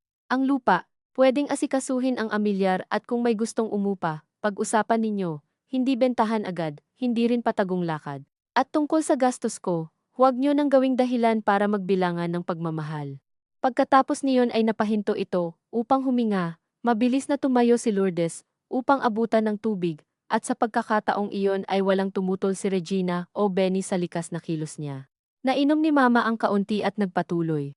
Pero, sabi nito, kung gusto niyong maging maayos, may isang bagay kayong kailangang tanggapin. Hindi pare-pareho ang nagagawa ninyo. Huwag niyo nang pilitin na parang same lang ang lahat. Ang tanong na lang, paano kayo babawi sa hindi pare-pareho nang hindi kayo nag-uunahan sa sama ng loob?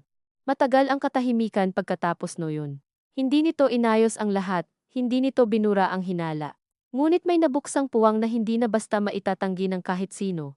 Ang tahimik na pag-amin na ang kanilang mga ambag ay hindi pantay, at na ang pagtatanghal na pantay ang lahat ay isa ring uri ng panlilinlang sa loob ng pamilya. Hindi agad nakapagsalita si Regina, nakatingin lamang ito sa baso ni Mama, sa mumunting patak ng tubig sa labas nito. Si Benny naman ay umiwas ng tingin, ngunit hindi na gaya kanina ang tindig, nabawasan ang yamot, napalitan ng hindi komportableng katahimikan. Si Lourdes, sa kabila ng dapat sanang ginhawa, ay hindi rin lubos na gumaan. Sa halip, parang mas luminaw lang ang bigat. Natama siya sa ilang bahagi, ngunit ang pagiging tama ay hindi automatikong nagbibigay kapahingahan.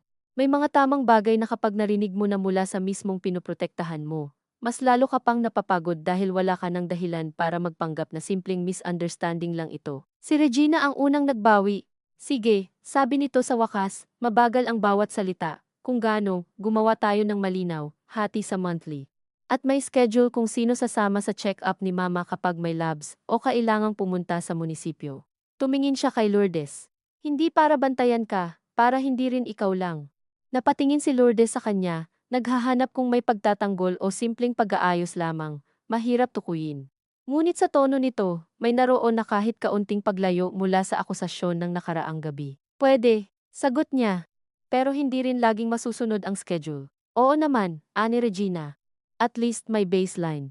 Ako, sabi ni Benny, at tila kinailangan pa niyang ihanda ang sarili bago magsalita, kaya kung ako inyong amilyar this year.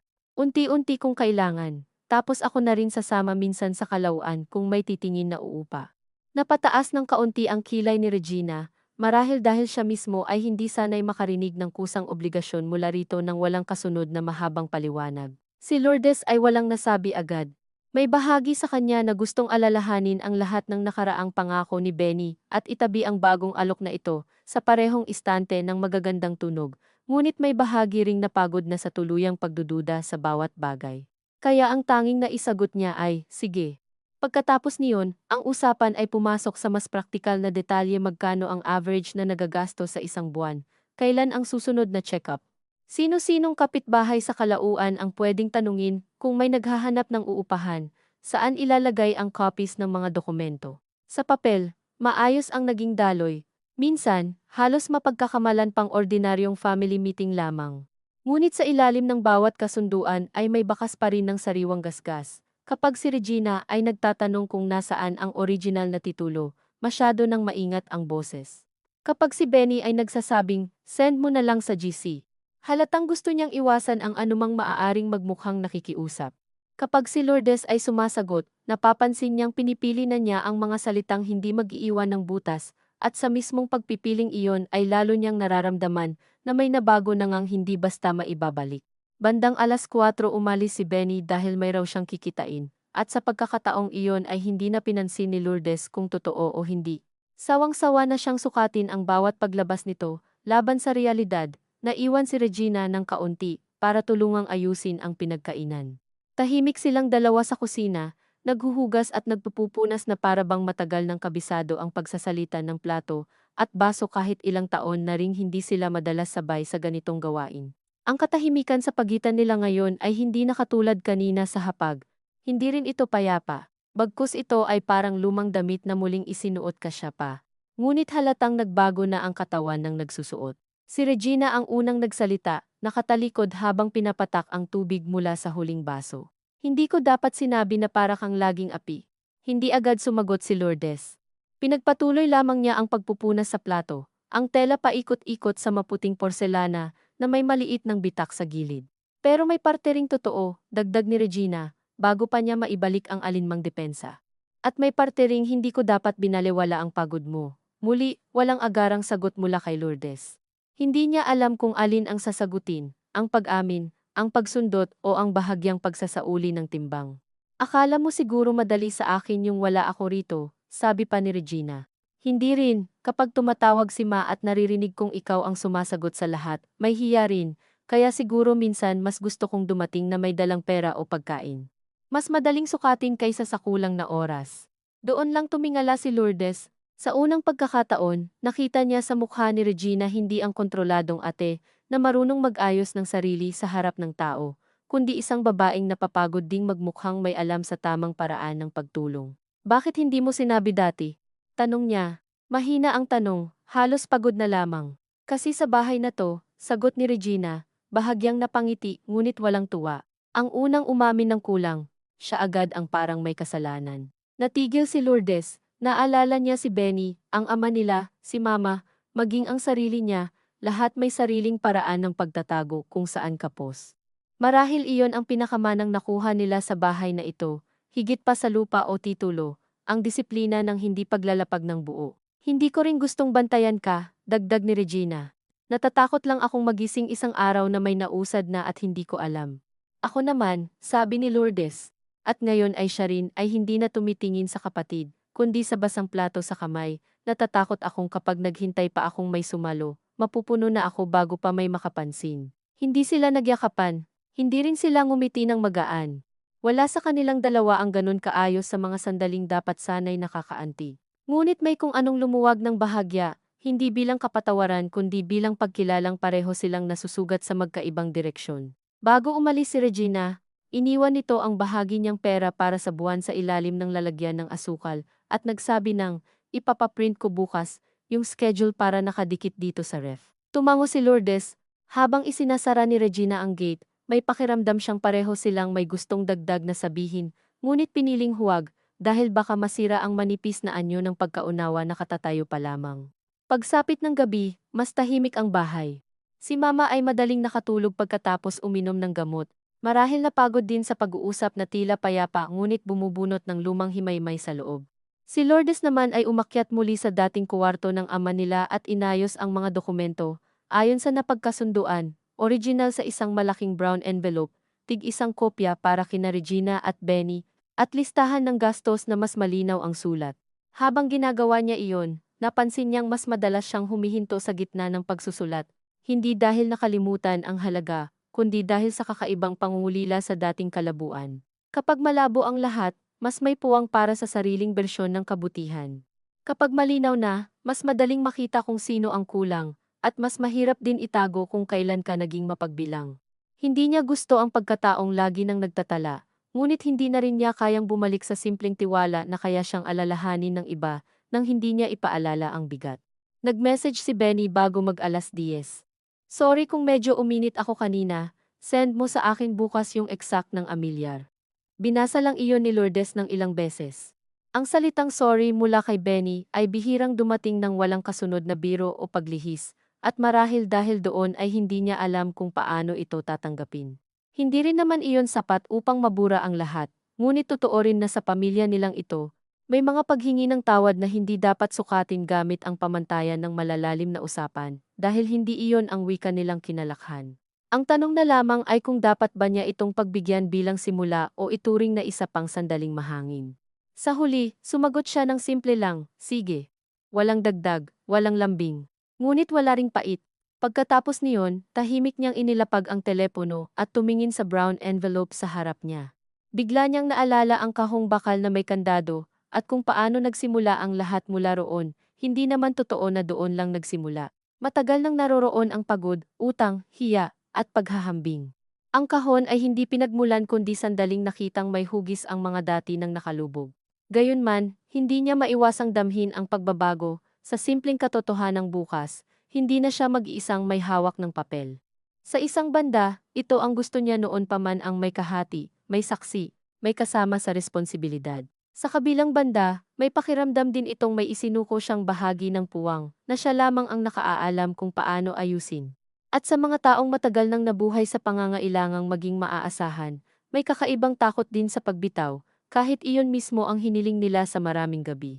Bago siya bumaba upang matulog, pinatay niya ang ilaw sa dating kwarto ng ama nila at saglit na tumayo sa may pintuan. Mula roon ay tanaw ang makitid na pasilyo, ang kalahating bukas na bintana, ang mahinang ilaw mula sa silid ni Mama, walang malaki o marangal sa eksenang iyon. Isa lamang iyong lumang bahay na may nagbabalat na pintura at mga tao sa loob na pagod na sa iba't ibang paraan. Ngunit habang nakatayo siya roon, naisip niya na marahil dito talaga sinusukat ang lapit ng magkakapatid, hindi sa laki ng mana o sa dami ng naibigay, kundi sa kung gaano katagal nilang kayang tumingin sa isa't isa, pagkatapos lumabas ang mga bagay na matagal nilang ikinahiya, at sa ngayon, ang tanging malinaw ay wala pa silang sagot doon. Kinabukasan, idinikit nga ni Regina sa ref ang simpleng schedule na nakaprint sa manipis na bond paper, dates ng check-up, tentative na hatian sa gamot, mga buwan kung kailan susubukang puntahan ang Kalawan. At isang maliit na paalala sa ibaba na, i-save ang resibo. Sa unang tingin, maayos iyon. Halos nakapagpapagaan, ngunit nang mapansin ni Lourdes ang malinis na table at ang pangalan nilang tatlo sa magkakahiwalay na linya, may sumikip muli ng kaunti sa loob niya. Hindi dahil mali ang ginawa ng kapatid, kundi dahil sa paraan nitong gawing maayos sa papel ang isang bagay na matagal nang hindi maayos sa pakiramdam. At marahil iyon ang susunod nilang haharapin, kahit hindi pa nila kayang pangalanan, na kahit mapaghatian ang gastos, mapag-usapan ang lupa, at maipadala sa GC ang bawat resibo, may ilang utang sa loob ng pamilya na hindi natutubos ng kontribusyon lamang. Nang gabing iyon, habang naghahanda siya ng gamot ni Mama, at naririnig mula sa labas ang maikling busina ng tricycle na dumaraan, tumawag si Regina upang sabihing baka sa Sabado ay mapuntahan nila ang Kalawan kung available si Benny. Sumagot si Lourdes ng oo, at isinaad ang ilang kailangang dalhin. Payapa ang usapan, halos parang ordinaryo. Ngunit pagkatapos ibaba ang tawag, nanatili siyang nakatingin sa listahang nakadikit sa ref, sa mga kahong may check at mga petsang wala pang laman, at ang pakiramdam sa dibdib niya ay hindi ginhawa kundi isang maingat na paghahandang parang bago pa lamang nagsisimulang matutong maglakad sa sahig, na alam mong dati nang may bitak, ngayon mo lang minarkahan kung saan eksakto. Dumating ang Sabado na may manipis na sikat ng araw na hindi nakapagpapaaliwalas ng loob. Yaong uri ng umaga na malinaw ang langit ngunit tila may natitirang bigat mula sa mga pag-uusap ng mga nakaraang araw. Maaga nagising si Lourdes upang ihanda ang almusal ni Mama at ayusin ang mga dadalhin para sa Kalawan, isang folder ng photocopy ng mga papeles, ballpen, tubig sa lumang insulated jug, at ilang pandesal na binalot niya sa malinis na tuwalya dahil hindi niya alam kung gaano sila katatagal doon at dahil may mga nakagawi ang pag-iingat na hindi niya na kayang bitawan kahit hindi naman siya sigurado kung sino pa ang makakakita ng silbi. Nang dumating si Regina, naka-jeans at simpleng blouse lamang ito, walang dalang prutas o ulam gaya ng nakasanayan, at iyon pa lamang ay may kaunting pagbabago na agad sa pakiramdam ni Lourdes. Parang mas lantad ang dahilan ng pagpunta nito. Wala nang kailangang palibot na lambing para magmukhang natural ang isang pagbisita. Si Benny naman ay dumating na huli ng kaunti, nakamotorsiklo. May suot na cap at bitbit ang isang maliit na tape measure na tila gusto niyang patunayan sa sarili at sa iba na hindi lamang siya sasama para magsalita. Walang nagkomento sa bagay na iyon, ngunit napansin ni Lourdes ang mabilis na sulyap ni Regina sa tape measure bago ito lumihis ng tingin. Sa kusina, habang pinapainom nila si Mama ng gamot bago sila umalis, sinabi nitong, huwag niyong masyadong pagurin ang isa't isa. Dati, marahil tatawa sila sa ganoong pangungusap. Ngayon, tumango lamang silang tatlo na parang mga batang alam ng hindi biro ang paalala. Hindi sumama si Mama, syempre, at hindi rin nito ipinakita ang pag-aalala ng lantaran. Ngunit naramdaman ni Lourdes ang pagtitig nito sa likod nila habang lumalabas sila ng gate, na para bang may bahagi sa ina nilang gustong bantayan kung ano ang magiging itsura ng tatlo kapag wala na ang pader ng bahay na sanay umako ng mga bulong at pahiwatig. Sa biyahe papuntang Kalauan, si Benny ang nagmaneho ng inuupahang multicab na kinuha niya raw mula sa kakilala. Si Regina ang nasa unahan, si Lourdes sa likod na may hawak ng folder sa kandungan. Mula sa bintana, dumadaan ang mga tanawing matagal na niyang alam ngunit bihira na niyang mapansin ng buong mga tindahang nakasandal sa kalsada. Karatulang kupas, motor na may tatlong sakay, mga bakanteng lote na unti-unti nang tinutubuan ng konkretong bahay. Walang gaanong usapan sa unang kalahati ng biyahe. Si Benny ay paminsan-minsang may sinasabing tungkol sa traffic o sa shortcut na dapat sanay dinaanan nila. Si Regina ay sumasagot ng maiikling oo o hindi. Si Lourdes naman ay nakikinig sa ugong ng makina at sa kakaibang panginginig sa loob ng sasakyan na nakadadagdag sa pakiramdam niyang may pupuntahan silang hindi naman talaga malayo ngunit hindi na rin simpleng lugar na minsan lang nilang napaglaruan bilang mga bata. Nasa ganoong mga katahimikan madalas mas malinaw ang dating ng mga bagay na hindi masabi, ang pagiging maingat ni Regina na huwag mapagkamalang nagdidikta, ang pagsisikap ni Benny na magmukhang may alam sa dapat gawin, at ang pagod ni Lourdes na huwag pangunahan ng inis ang bawat kilos ng dalawa.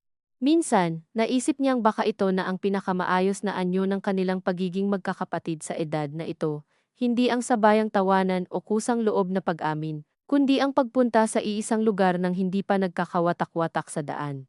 Ngunit nang maisip niya iyon, may bahagyaring hiya sa sarili.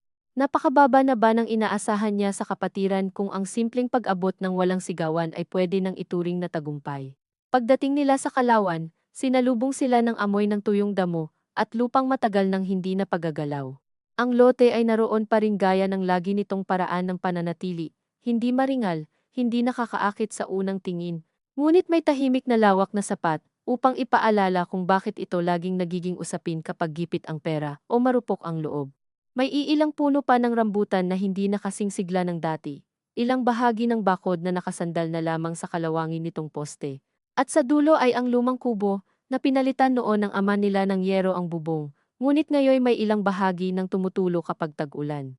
Bumaba si Benny na tila agad gustong magpakita ng kilos, iniikot ang tingin sa palibot at tumuturo sa kung saang bahagi raw pwedeng ayusin ang bakod o gawing pwesto ng maliit na storage kung sakaling may uupa.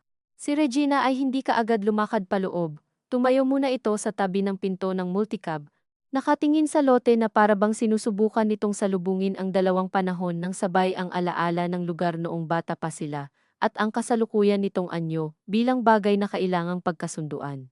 Si Lourdes naman ang unang nagbukas ng folder at naglabas ng kopya ng tax declaration. Hindi dahil iyon agad ang kailangan kundi dahil hindi niya alam kung saan ilalagay ang sarili sa loob ng lupang ito kung hindi sa papel. Tingnan muna natin yung boundaries, sabi ni Regina sa huli. Baka mamaya iba na ang gamit ng katabi.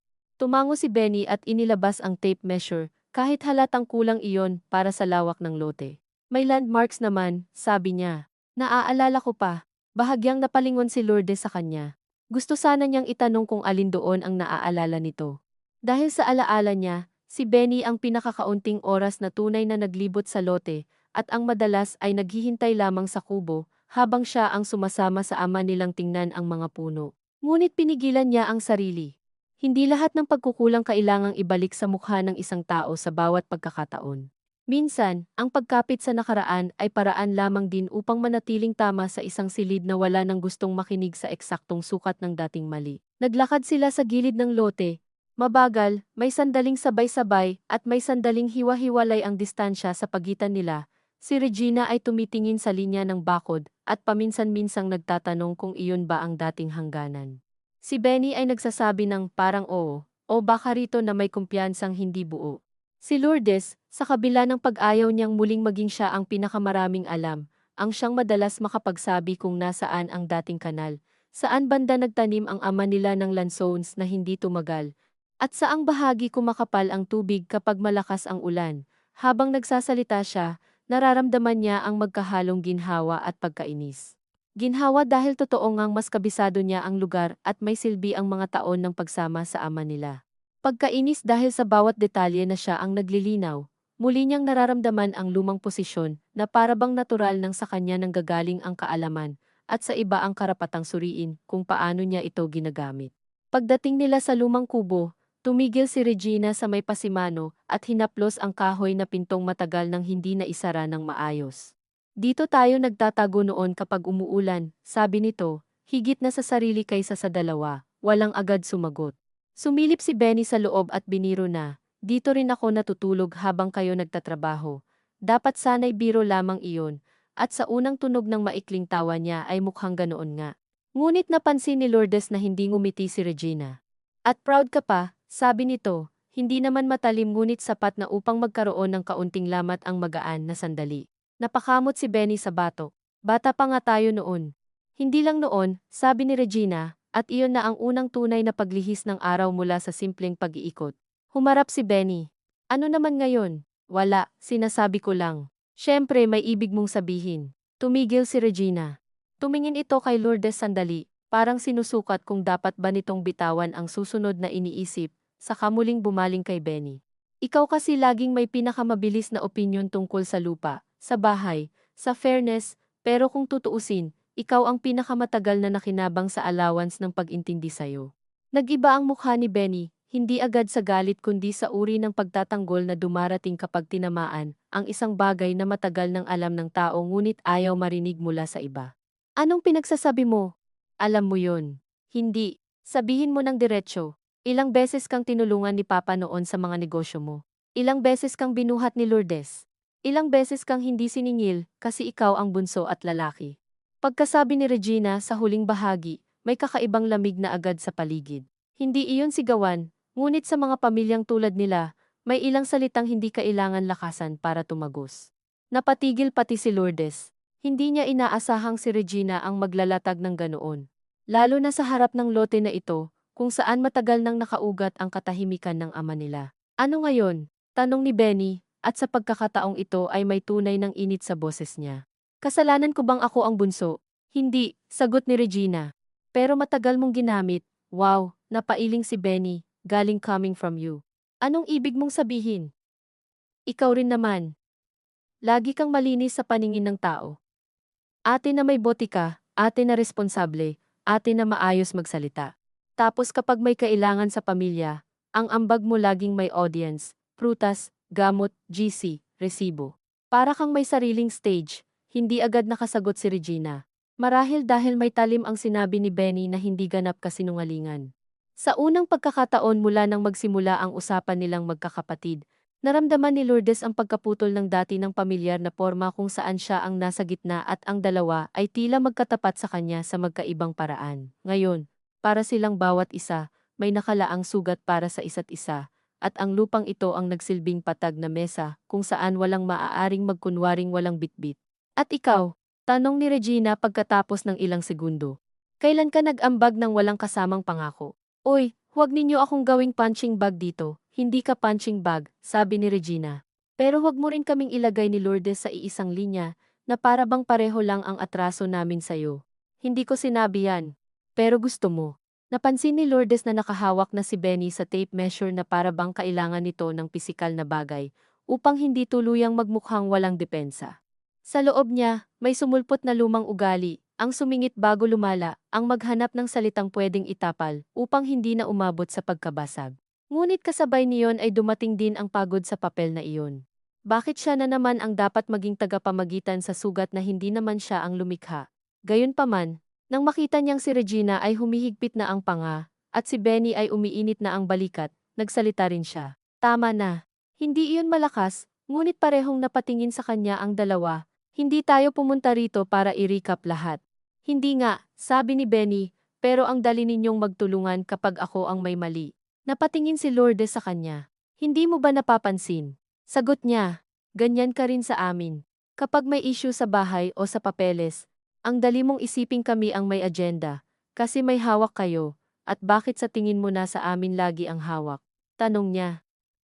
Dahil mas gusto mong may hawak ang iba kaysa sabihing hindi mo kayang humawak, tahimik, dumampi ang hangin sa tuyong dahon sa tabi ng kubo, at may dumaan na ibon sa taas na hindi man lang nila tiningala. Si Benny ay napakurap ng ilang beses, tila naghahanap ng mas mabilis na sagot, ngunit hindi iyon agad dumating. Doon lang napansin ni Lourdes na sa kabila ng lahat, may kakaibang pagod din sa mukha nito. Iyong pagod ng taong sanay gumawa ng magandang bersyon ng sarili, ngunit nahihirapang panindigan kapag hininga ng tahimik at tuloy-tuloy na presensya. Hindi sa hindi ko kaya, sabi ni Benny sa huli, mas mababa ang boses. Hindi lang ako sanay na parang bawat kilos ko, mali na agad sa inyo. At kami sanay, tanong ni Regina. Sayo o kay Lourdes, oo. Kasi kayo lagi namang may listahan. Napatingin si Benny sa folder sa hawak ni Lourdes, saka kay Regina, at parang may kung anong simple ngunit malinaw na bagay ang pumasok sa isip ni Lourdes sa sandaling iyon. Hindi lahat ng pagtanggi ni Benny sa responsibilidad ay galing sa pagiging irresponsable lamang. May bahagi rin nitong nanggagaling sa takot na palagi siyang huli sa sukatan ng dalawa niyang ate, na palagi na lamang may mas konkreto, mas kapanipaniwala, mas presentableng anyo ng ambag. Hindi nito pinapawi ang mga pagkukulang niya, ngunit binibigyan nito ng ibang kulay ang paulit-ulit niyang pagurong. At gaya ng madalas mangyari sa mga pagkaunawang dumarating ng alanganin, ang unang epekto noon kay Lourdes ay hindi lambing kundi mas malalim na pagod. Mas madaling magalit kapag kaya mong ikulong ang isang tao sa iisang dahilan. Mas mahirap kapag may nakita kang bahagi ng hiya sa likod ng pagkukulang, dahil hindi mo alam kung gaano karami ang dapat mong ipatawad nang hindi naman binubura ang utang sa iyo. Hindi na nila tinuloy ang pagtatalo, sa halip, pumasok silang tatlo sa kubo upang magpahinga sandali. Umupo si Regina sa bangko sa tabi ng bintana, si Benny sa may pinto, at si Lourdes sa tabi ng lumang mesa na dati pinaglalagyan ng ama nila ng termos at mangkok.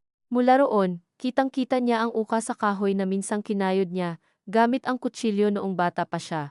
At naisip niyang may mga marka talaga sa isang lugar na hindi mawawala kahit gaano katagal itong iwanan. Kung may uupa rito, sabi ni Regina makalipas ang ilang minutong katahimikan, kailangang ayusin ang bakod at bubong. At malinaw ang usapan kung saan mapupunta ang renta, dagdag ni Benny, bagaman mas mahinahon na ang tono. Una sa amilyar at gastos ni Mama, sabi ni Lourdes, walang tumutol. Dati, marahil may kasunod pang pag-uusisa kung magkano, paano, sino ang maghahawak. Ngayon, marahil dahil sa pagod o sa init ng araw, o marahil dahil sa mga salitang nabitawan kanina, tumango lamang ang dalawa. Matapos ang ilang sandali, si Regina ang muling nagsalita, hindi na nakatingin sa kanila kundi sa labas. Naiinis ako kay Tita Nena. Bahagyang tumawa si Benny, tuyot ngunit totoo. Ngayon mo lang sinabi, hindi dahil sa tsismis lang, ani Regina, dahil naniwala ako ng sapat para magbantay. At siguro gusto ko rin yatang may mapagbalingan kaysa aminin na may mga bagay akong hindi nagawa. Hindi siya humingi ng tawad ng diretsyo. Hindi rin iyon kailangan upang maramdaman ni Lourdes na may inuurong si Regina sa loob. Ako rin, sabi ni Benny, napakamot muli sa batok, hindi ko dapat agad naisip na may balak kayong dalawa. Madali lang kasing isipin na may nangyayari kapag ikaw yung wala. Naramdaman ni Lourdes ang kakaibang pagkadulas ng hangin sa loob ng kubo. Hindi paggaan kundi pagbabago ng timpla. Sa kanilang pamilya, bihira ang mga pangungusap na ganito, hindi ganap na pag-amin, hindi rin sapat na paglilinis, ngunit may sapat na kabawasan sa depensa upang marinig ang taong nagsasalita bilang mas totoo ng kaunti kaysa dati. Ako rin, sabi niya, at bago pa niya maisip kung paano ilulugar ang sarili sa ganitong sandali, tumuloy na ang salita. Matagal ko nang ginagamit sa isip ko, ang pagiging nandito para sabihing ako lang ang may alam kung gaano kahirap. Minsan totoo, pero minsan nagiging dahilan ko rin para huwag kayong papasukin kahit may gusto kayong gawin. Hindi niya binalak sabihin iyon. Nang lumabas na, may kasunod agad na hilab ng pagsisisi. Hindi dahil kasinungalingan kundi dahil naramdaman niyang may naibigay siyang bagay na hindi na niya mababawi sa parehong porma. Ngunit hindi siya umatras, hindi na rin siguro niya kaya. Mahabang katahimikan ang sumunod, ngunit hindi iyon katulad ng mga dati, walang nakahandang panibagong sumbat sa ilalim. Marahil, dahil pare-pareho silang napagod sa sariling boses. Nang makalabas sila ng kubo, mas mabagal ang kilos nila.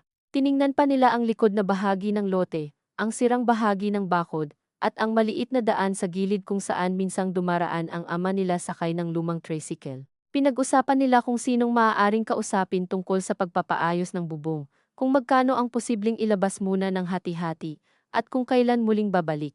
Sa praktikal na usapang iyon, may mga sandaling halos normal ulit ang lahat. Ngunit hindi pinili ni Lourdes na lokohin ang sarili. Alam niyang hindi nabubura sa isang hapon ang mga taon ng pag-iwas, pagkwenta, at pagdiduda. Ang nagbago lamang marahil ay may ilang bahagi na ngayon ng kanilang pagtingin sa isa't isa na hindi na kayang bumalik sa dati nitong komportableng kasinungalingan. Sa biyahe pa uwi, si Regina ang unang nakatulog sandali sa upuan sa unahan, ang ulo bahagyang sumasandal sa bintana. Si Benny ay tahimik na nagmamaneho, walang masyadong biro. Si Lourdes ay nasa likod pa rin, ngunit hindi na niya hawak ang folder ng ganoon kahigpit. Sa halip, nasa kandungan lamang ito. At paminsan-minsay nakatingin siya sa batok ng kapatid niyang lalaki. Iniisip ang mga bagay na madaling tawaging kahinaan kapag nasa tamang distansya ka. Ngunit sa malapitan ay mukhang masalimuot na halo ng hiya, pagmamataas, at ugaling matagal ng pinayagan ng buong pamilya. Nang makarating sila sa bahay, gising si Mama at naghihintay sa sala, hindi ito nagtanong agad.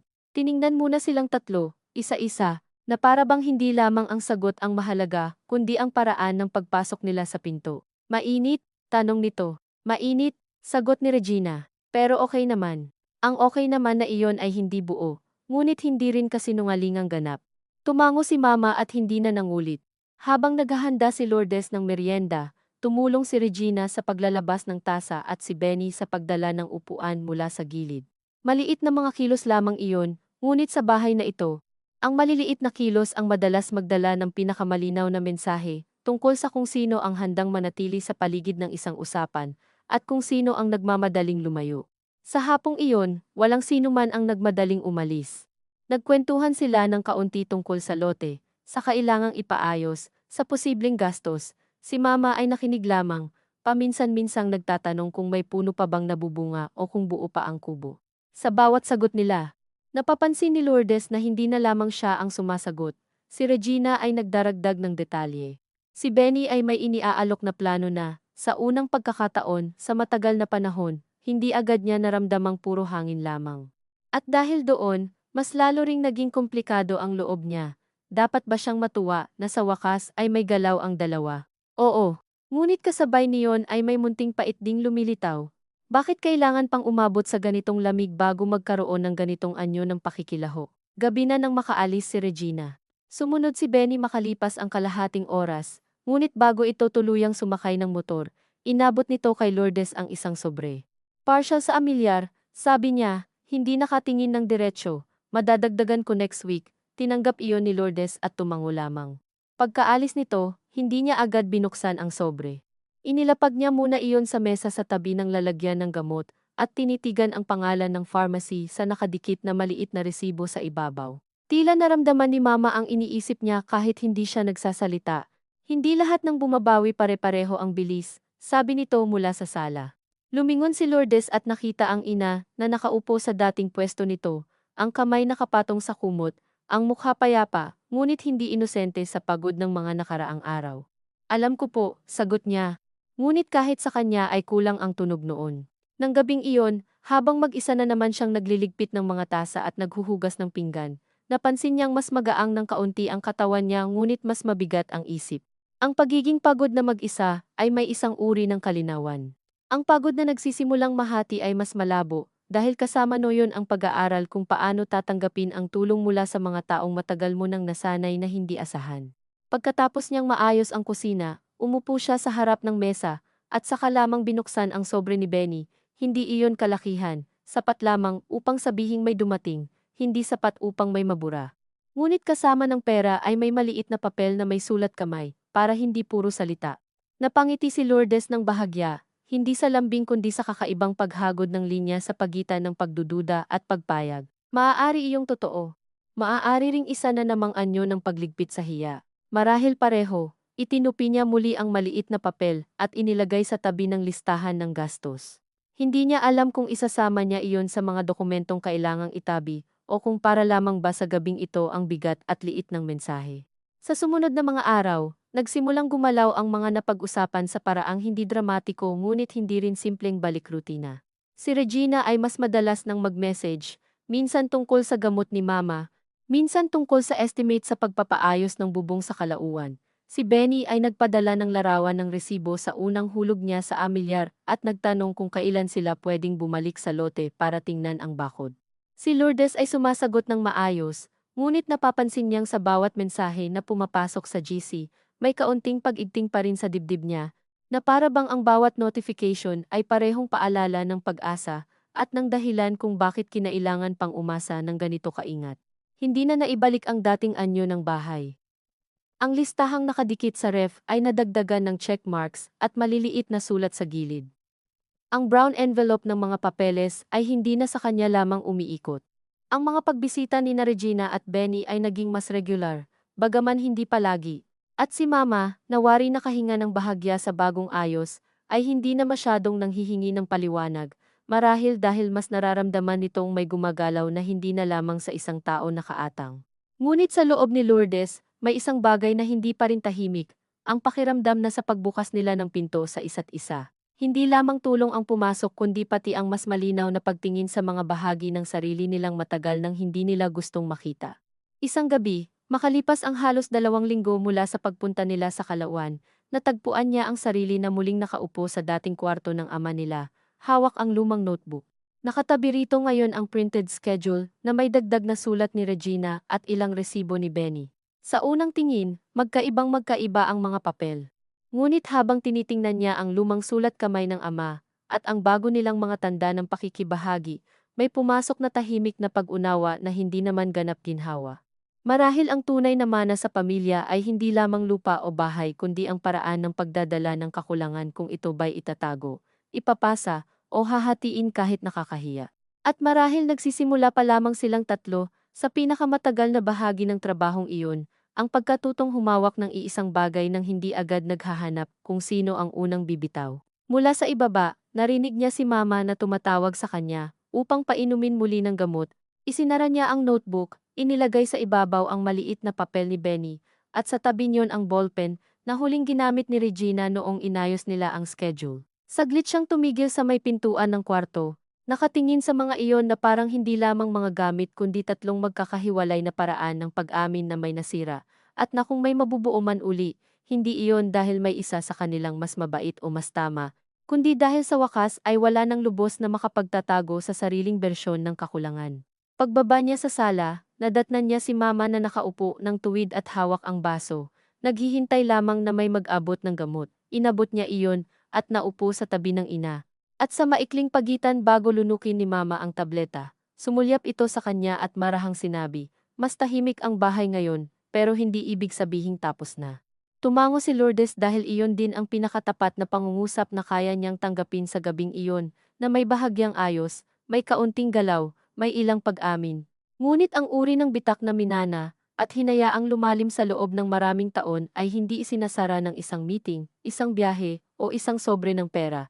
At habang nakaupo siya roon sa tabi ng ina, hawak ang basong may bakas pa ng init mula sa kamay nitong nanginginig ng kaunti.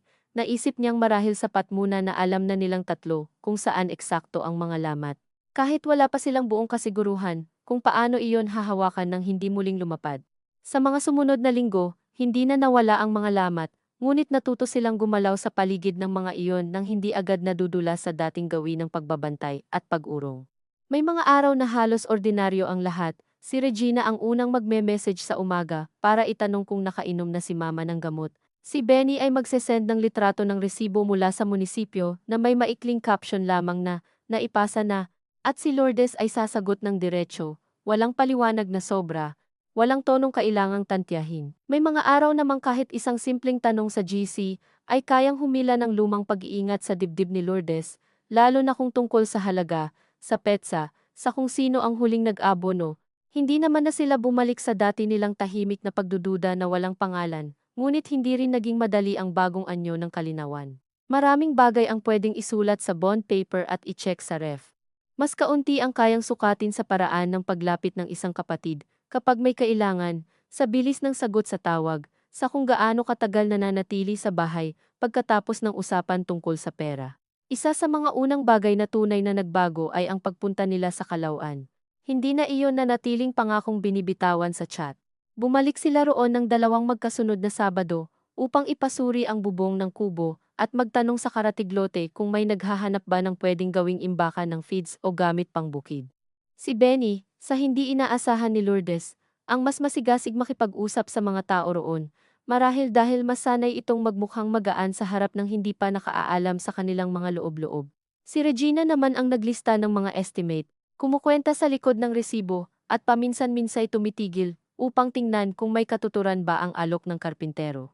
Si Lourdes ang nagbabantay sa folder, at siyang higit na nakakaalam kung aling parte ng lote ang hindi dapat pangakuan ng kahit ano hanggat hindi malinaw ang hangganan sa katabi.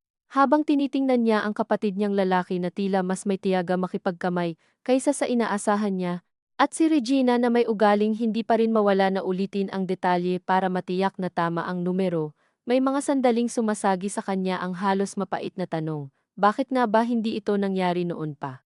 Bakit kinailangan pa nilang madurog ng kaunti bago may mga simpleng gawaing gaya nito na pwedeng paghatian? Ngunit sa tuwing naiisip niya iyon, may kasabay ding tahimik na sagot na ayaw niyang tanggapin ng buo, marahil dahil noon, bawat isa sa kanila ay mas komportable sa sariling bersyon ng sakripisyo kaysa sa abalang dulot ng tunay na pakikilahok. Ang nakagawian ng pamilya nila ay hindi kawalan ng pagmamahal lamang, kundi ang pagiging sanay sa pag-iral sa magkakahiwalay na paraan ng pagod. Isang hapon, pagkatapos nilang mag-ikot sa lote at makipag-usap sa isang magsasakang kakilala ng yumao nilang ama tungkol sa posibilidad na may umupa sa harapang bahagi, nakaupo silang tatlo sa lilim ng kubo, umiinom ng tubig mula sa insulated jug. Mainit ang hangin at may pinong alikabok na kumakapit sa laylayan ng pantalon ni Regina. Wala namang malalim na usapan ng sandaling iyon. Si Benny ay nagrereklamo sa presyo ng yero. Si Regina ay nagsasabing mas mainam nang ayusin ang bahaging kailangang ayusin kaysa mapabayaan pang tuluyan, at si Lourdes ay nakikinig lamang. Ngunit sa loob niya ay may marahang pakiramdam na parang may inaangat, na hindi niya alam kung dapat ba niyang ibaba. Hindi iyon tuwa, hindi rin lubusang pagpayag.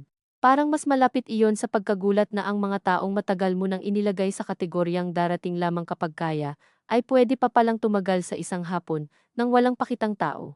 At dahil doon, mas lalo rin siyang naging maingat sa sariling puso.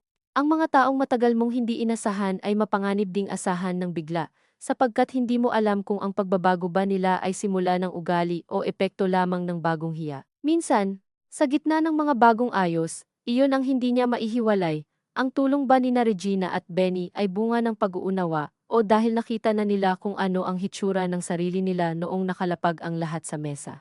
At kung alin man doon ang dahilan, may halaga pa ba kung totoo namang may dumadating na kilos, hindi niya iyon masagot. Marahil dahil may mga bagay na kapag nanggaling na sa matagal na kakulangan, hindi mo na pwedeng salubungin ng simple. Nagkaroon din ng mas tahimik na pagbabago sa loob ng bahay. Si Regina ay mas madalas nang dumaan sa gabi kahit sandali lamang, hindi na palaging may dalang kung ano, at marahil iyon pa ang mas napapansin ni Lourdes kaysa sa mismong pagdadala nito ng grocery o gamot. Ang pagdating ng walang props ng kabaitan ay mas mahirap pekein. May mga pagkakataong uupo lamang ito sa sala sa tabi ni Mama, magtatanong tungkol sa isang lumang kapitbahay. O makikinig sa paulit-ulit na kwento ni Mama tungkol sa kung paano nagkakilala ang mga magulang nila noong pista sa bayang katabi. Si Benny naman ay hindi naging biglang maaasahang lalaki sa lahat ng araw. May mga linggong hindi ito nakakasagot agad. May mga pangakong kailangang paalalahanan. May isang Sabado pang nagsabi itong dadaan, ngunit hindi sumipot hanggang kinagabihan at saka lamang nagchat na naipit sa trabaho. Dati, ang ganitong bagay ay sapat na upang magbalik lahat ng init sa dibdib ni Lourdes, ngunit ngayong hindi na siya nag-iisang nakakakita sa pattern. Napansin niyang iba na rin ang reaksyon ni Regina. Hindi na lamang si Lourdes ang napapailing ng tahimik sa kusina. Si Regina mismo ang nagme-message sa GC ng hindi matalim ngunit hindi rin nagpapalusot. Next time magsabi ka ng mas maaga. Nang makita iyon ni Lourdes, may kaunting ginhawa at kaunting lungkot ding dumaan sa kanya. Ginhawa dahil sa wakas hindi na sa kanya lamang bumabagsak ang pag-alala sa mga puwang. Lungkot dahil sa simpleng bagay na iyon ay muli niyang nakita kung gaano katagal siyang nasanay na siya lang ang may karapatang mainis at siya rin ang kailangang maglaman ng inis na iyon. Isang gabi, habang naghihiwa siya ng sayote para sa sabaw, at si Mama ay nanonood ng lumang teleserye na halos hindi na nito naiintindihan ang takbo, ngunit gusto pa rin ang mga mukha ng artista. Dumating si Regina nang walang pasabi. Pagpasok pa lamang nito ay sinabi nitong, "May kinausap ako sa munisipyo kanina." Napatingin agad si Lourdes. Sa dating panahon, sapat na ang pangungusap na iyon upang sumikip ang buong kusina. Ngunit ngayon, iba ang naging pakiramdam. Nandoon pa rin ang instinctive na pag-igting, ngunit kasabay noyon ang maingat na pag-asam, na baka sa pagkakataong ito, ang impormasyon ay dumarating hindi bilang depensa, kundi bilang paglapit. Tungkol saan? Tanong niya. Doon sa tax mapping at sa kung anong papeles pa ang baka hanapin kapag may uupa ng maayos, sagot ni Regina. Gusto kong maintindihan para hindi tayo pabalik-balik. Pagkatapos ay inilapag nito sa mesa ang ilang photocopy at notes na gawa sa likod ng reseta pad ng botika. Walang pagtatanghal, walang tonong nangunguna. Ngunit habang binabasa ni Lourdes ang sulat kamay nito, na mas pino at mas sistematiko kaysa sa kanya, may bahagyang hiwa ng hiya sa loob niyang hindi galing sa mali ng kapatid, kundi sa sariling ugaling matagal nang nagbabantay. Gusto niyang sabihin na kaya rin naman niyang gawin iyon, na dati pa niyang kayang itanong ang mga bagay na iyan. Ngunit ang totoo, hindi iyon ang pinakamahalagang bahagi ng sandali. Ang mahalaga ay ginawa iyon ni Regina nang hindi niya kailangang sabihan. Sa gitna ng katahimikang iyon, sinabi ni Mama mula sa sala, "Mabuti, para hindi si Lourdes lagi." Parang simpleng komento lamang, ngunit nang marinig iyon, napansin ni Lourdes na hindi siya agad natuwa. Sa halip, may dumating munang kakaibang pagkawala, isang marahang pag-alis ng dating pwesto na matagal din niyang kinasuklaman, ngunit nakagisnan na. Ganoon siguro kapag ang isang papel na matagal mong inireklamo ay nagsisimula ng maagaw sa'yo, hindi lamang ginhawa ang dala, kundi pati disorientation. Sino ka kapag hindi ikaw ang laging humahawak? Ano ang matitira sa iyong pagod kapag hindi na iyon buong-buong sayo? Hindi iyon tanong na madaling aminin, lalo na sa mga taong ang sama ng loob ay matagal nang nakaugnay sa tungkuling inako. Makalipas ang ilang araw, dumating ang unang maliit na renta, mula sa pansamantalang pagpayag ng isang kakilala sa baryo sa Kalawan na gumamit ng harapang bahagi para sa pagtatambak ng sako ng pataba at ilang gamit. Hindi iyon malaking halaga. Sapat lamang upang masabing may gumalaw na. Ngunit nang magkita silang tatlo sa bahay, upang pag-usapan kung paano ito ihahati sa amilyar at sa susunod na check-up ni Mama, may kakaibang katahimikan na muli sa mesa. Hindi tensyong katulad ng dati, ngunit hindi rin komportable. Ang dahilan ay payak lamang, sa kauna-unahang pagkakataon matapos ang mahabang panahon, may dumating na konkretong bunga mula sa bagay na matagal nang pinagtatalunan. At kapag may aktwal ng halagang nakapatong sa lamesa, mas malinaw ding sumusulpot ang mga lumang ugat ng paniningil sa isip. Si Benny ang unang nagsabi, diretsyo na natin sa amilyar at meds para wala ng usap. Tumango si Regina, oo, huwag na muna gagalawin. Tumingin sila kay Lourdes, at sa simpleng pagtingin iyon, ay may mabigat na bakas ng lumang gawi, na para bang siya pa rin ang kailangang magsara ng pangungusap. Sige, sabi niya. Ilagay natin sa envelope na hiwalay. Ginawa nila iyon. Kinuha ni Regina ang ballpen. Isinulat ang petsa at halaga. Iniabot ni Benny ang pera. Inilagay ni Lourdes sa sobre, walang mali sa eksena. Sa katunayan, iyon na marahil ang pinakaayos nilang ginawa bilang magkakapatid sa usaping may kinalaman sa lupa at pera. Ngunit matapos maisara ang sobre, nanatili pa rin ang pakiramdam ni Lourdes na may dapat siyang sabihin, ngunit hindi niya mahanap kung ano, hindi pasasalamat, hindi paghingi ng tawad. Hindi rin babala, marahil gusto lamang ng isang bahagi sa kanya, na may umamin ng mas diretsahan na hindi siya baliw, noong mga panahong ramdam na ramdam niya ang pabigat ng lahat. Ngunit alam din niyang ang ganitong uri ng pangungusap, kapag hiningi pa, ay nawawala rin ang halaga. Kaya nanatili siyang tahimik, nang gabing umalis ang dalawa, hindi agad siya nagligpit. Naupo lamang siya sa harap ng sobre at ng listahang nakadikit sa ref, pinapanood ang mahina nitong paggalaw dahil sa hangin mula sa electric fan. Pumasok si Mama sa kusina ng dahan-dahan, hawak ang gilid ng mesa, anong iniisip mo? Tanong nito. Wala po. Ngumiti ng pagod si Mama, kapag ang anak kong iyan nagsabing wala, ibig sabihin masikip.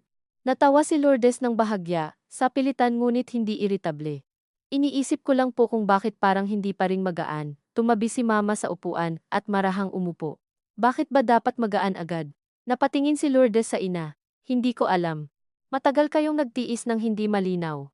Bakit mo gustong gumaan agad kapag ngayon lang nagsisimulang maging totoo? Hindi agad siya nakasagot. Marahil iyon nga ang lihim na inaasahan niya kahit alam niyang hindi makatwiran, na sa sandaling nagsimula ng magbago ang kilos ni na Regina at Benny, dapat ay may mabilis ding kabayaran ang pagod niya sa anyo ng ginhawa. Ngunit ang pagod, na ipon man sa maraming taon, ay hindi parang resibong pwedeng isubmit at mabalikan ng reimbursement. May mga anyo ito na kumakapit sa katawan.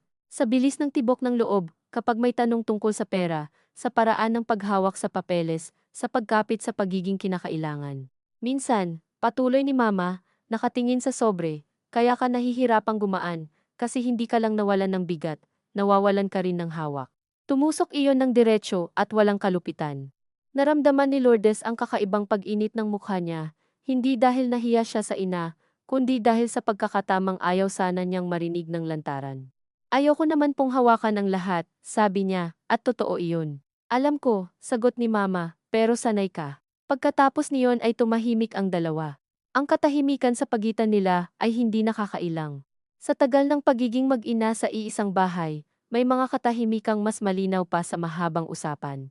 Nang gabing iyon, dinala ni Lourdes ang lumang notebook ng ama nila at ang mas bagong talaan ng gastos sa dating kuwarto sa itaas. Inilapag niya sa tabi ang sobre ng unang renta, ang resibo ni Benny sa amilyar, at ang notes ni Regina mula sa munisipyo. Ilang sandali niya iyong tiningnan na parang magkakasama silang bumubuo ng isang kwento na hindi naman maganda o malinis, ngunit hindi na rin kayang ikaila.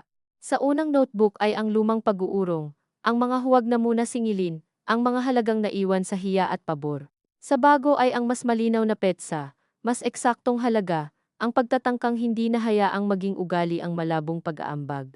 At sa pagitan ng mga iyon, nandoon ang hindi nakasulat, ang pagsasaayos ng 3 taong matagal nang natutong mabuhay, nang may magkakahiwalay na bersyon ng pagiging obligadong anak.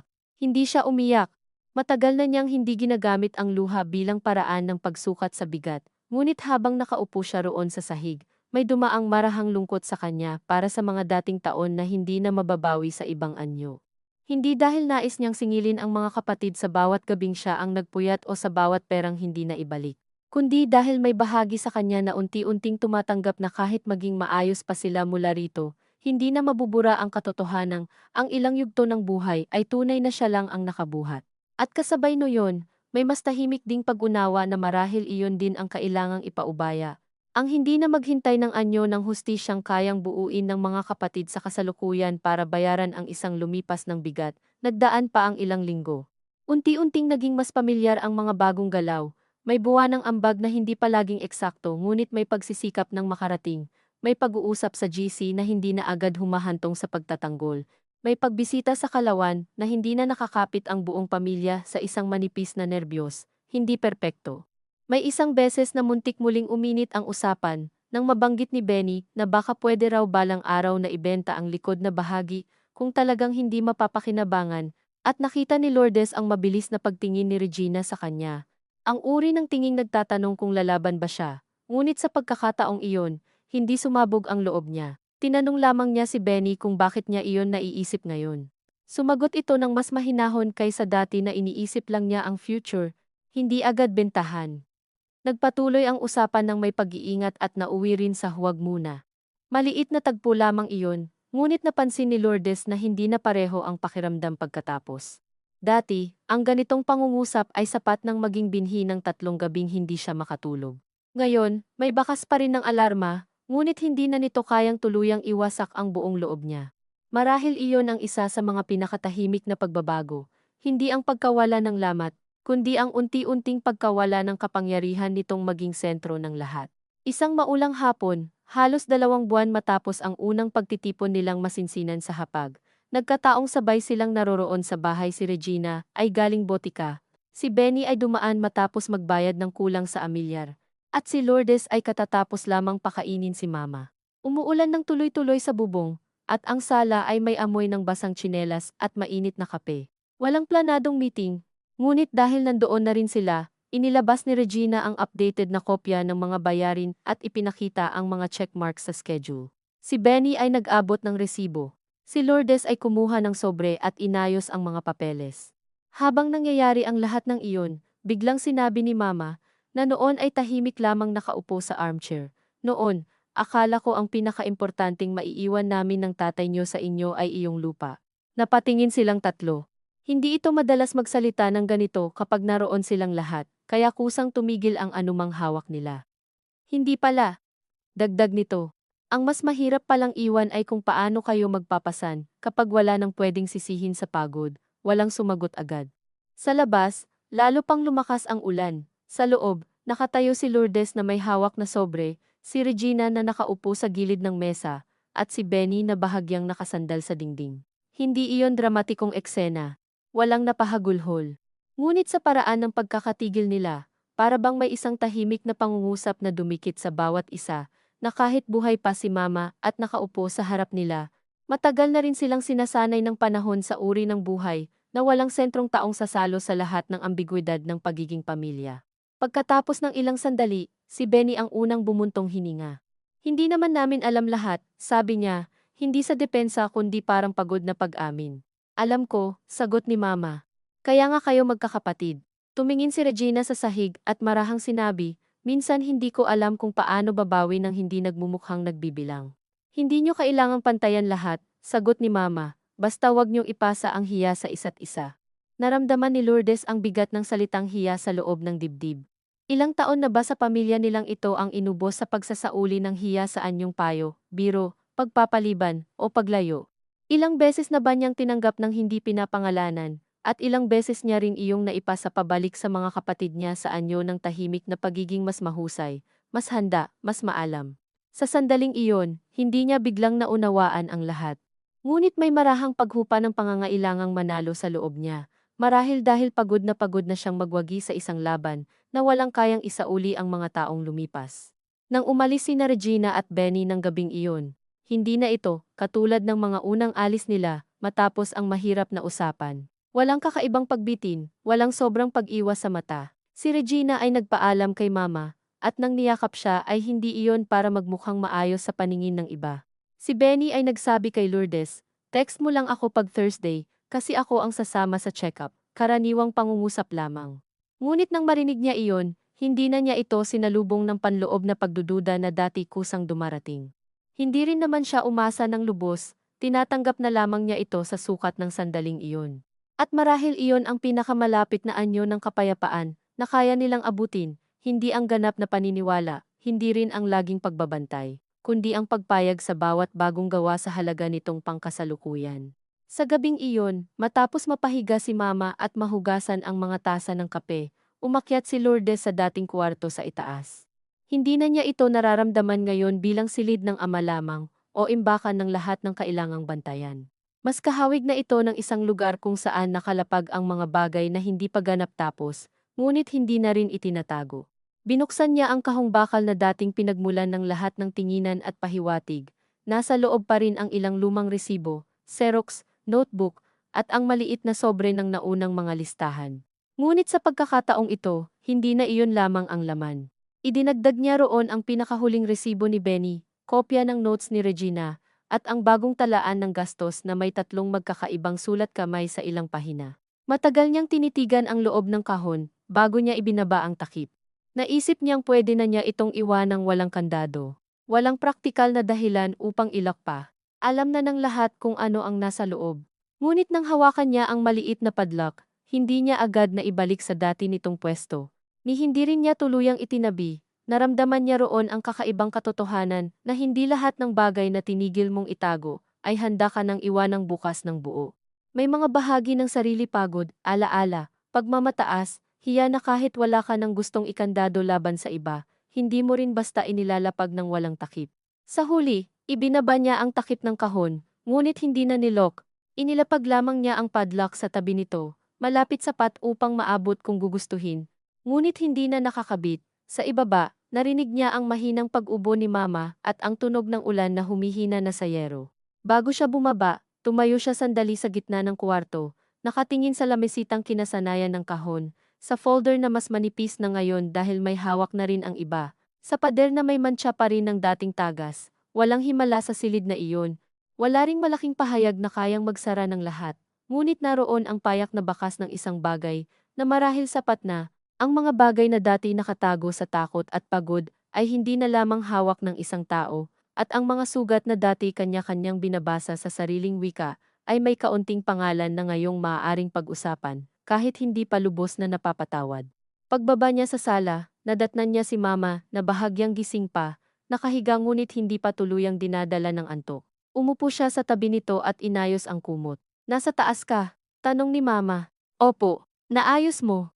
Tumingin si Lourdes sa mahinang ilaw ng night lamp, saka sa mukha ng ina niyang mas payapa kaysa noong mga nakaraang buwan, ngunit mas malinaw din ang edad sa bawat guhit. "Hindi ko alam kung naayos," sagot niya, "pero hindi na katulad dati." Ngumiti si Mama, mahina lamang. "Minsan iyon na muna." Hindi na nagsalita si Lourdes, umupo lamang siya roon. Hawak ang gilid ng kumot habang ang ulan sa labas ay tuluyan ng naging ambon at ang bahay ay unti-unting bumalik sa ordinaryo nitong mga tunog electric fan, basong naiwan sa lababo, sasakyang dumaan sa kalsada.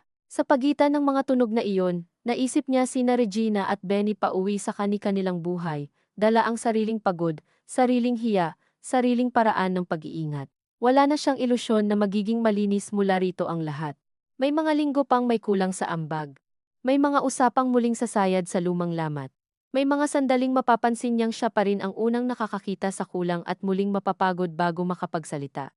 Ngunit sa gabing iyon, hindi na niya kailangang pilitin ang sarili na tawaging sapat ang isang perpektong wakas na wala naman. Mas totoo yatang isipin na ang pamilya nila, tulad ng lupa sa Calauan at ng bahay na ito, ay hindi muling naibalik sa dating anyo. Sa halip, natutunan lamang nilang huwag ituring na lihim ang mga bitak. At sa loob ng tahimik na pagtanggap na iyon, may maliit na uri ng ginhawa na hindi magara ngunit matibay sa sariling paraan. Nang mahimbing na ang paghinga ni Mama, dahan-dahan niyang pinatay ang ilaw sa sala at iniwan ang nightlamp na bukas. Bago siya pumasok sa sarili niyang kwarto, sumulyap siya sa ref kung saan nakadikit pa rin ang listahang may mga petsa, checkmark, at maliliit na sulat sa gilid. Hindi na ito mukhang plano lamang. Hindi rin naman ito katibayan ng lubos na pagkakaayos. Para lamang itong isang papel na ginagamit araw-araw, at kaya, sa simpleng paggamit na iyon, naging mas totoo kaysa sa lahat ng malalaki nilang sinabi sa isa't isa.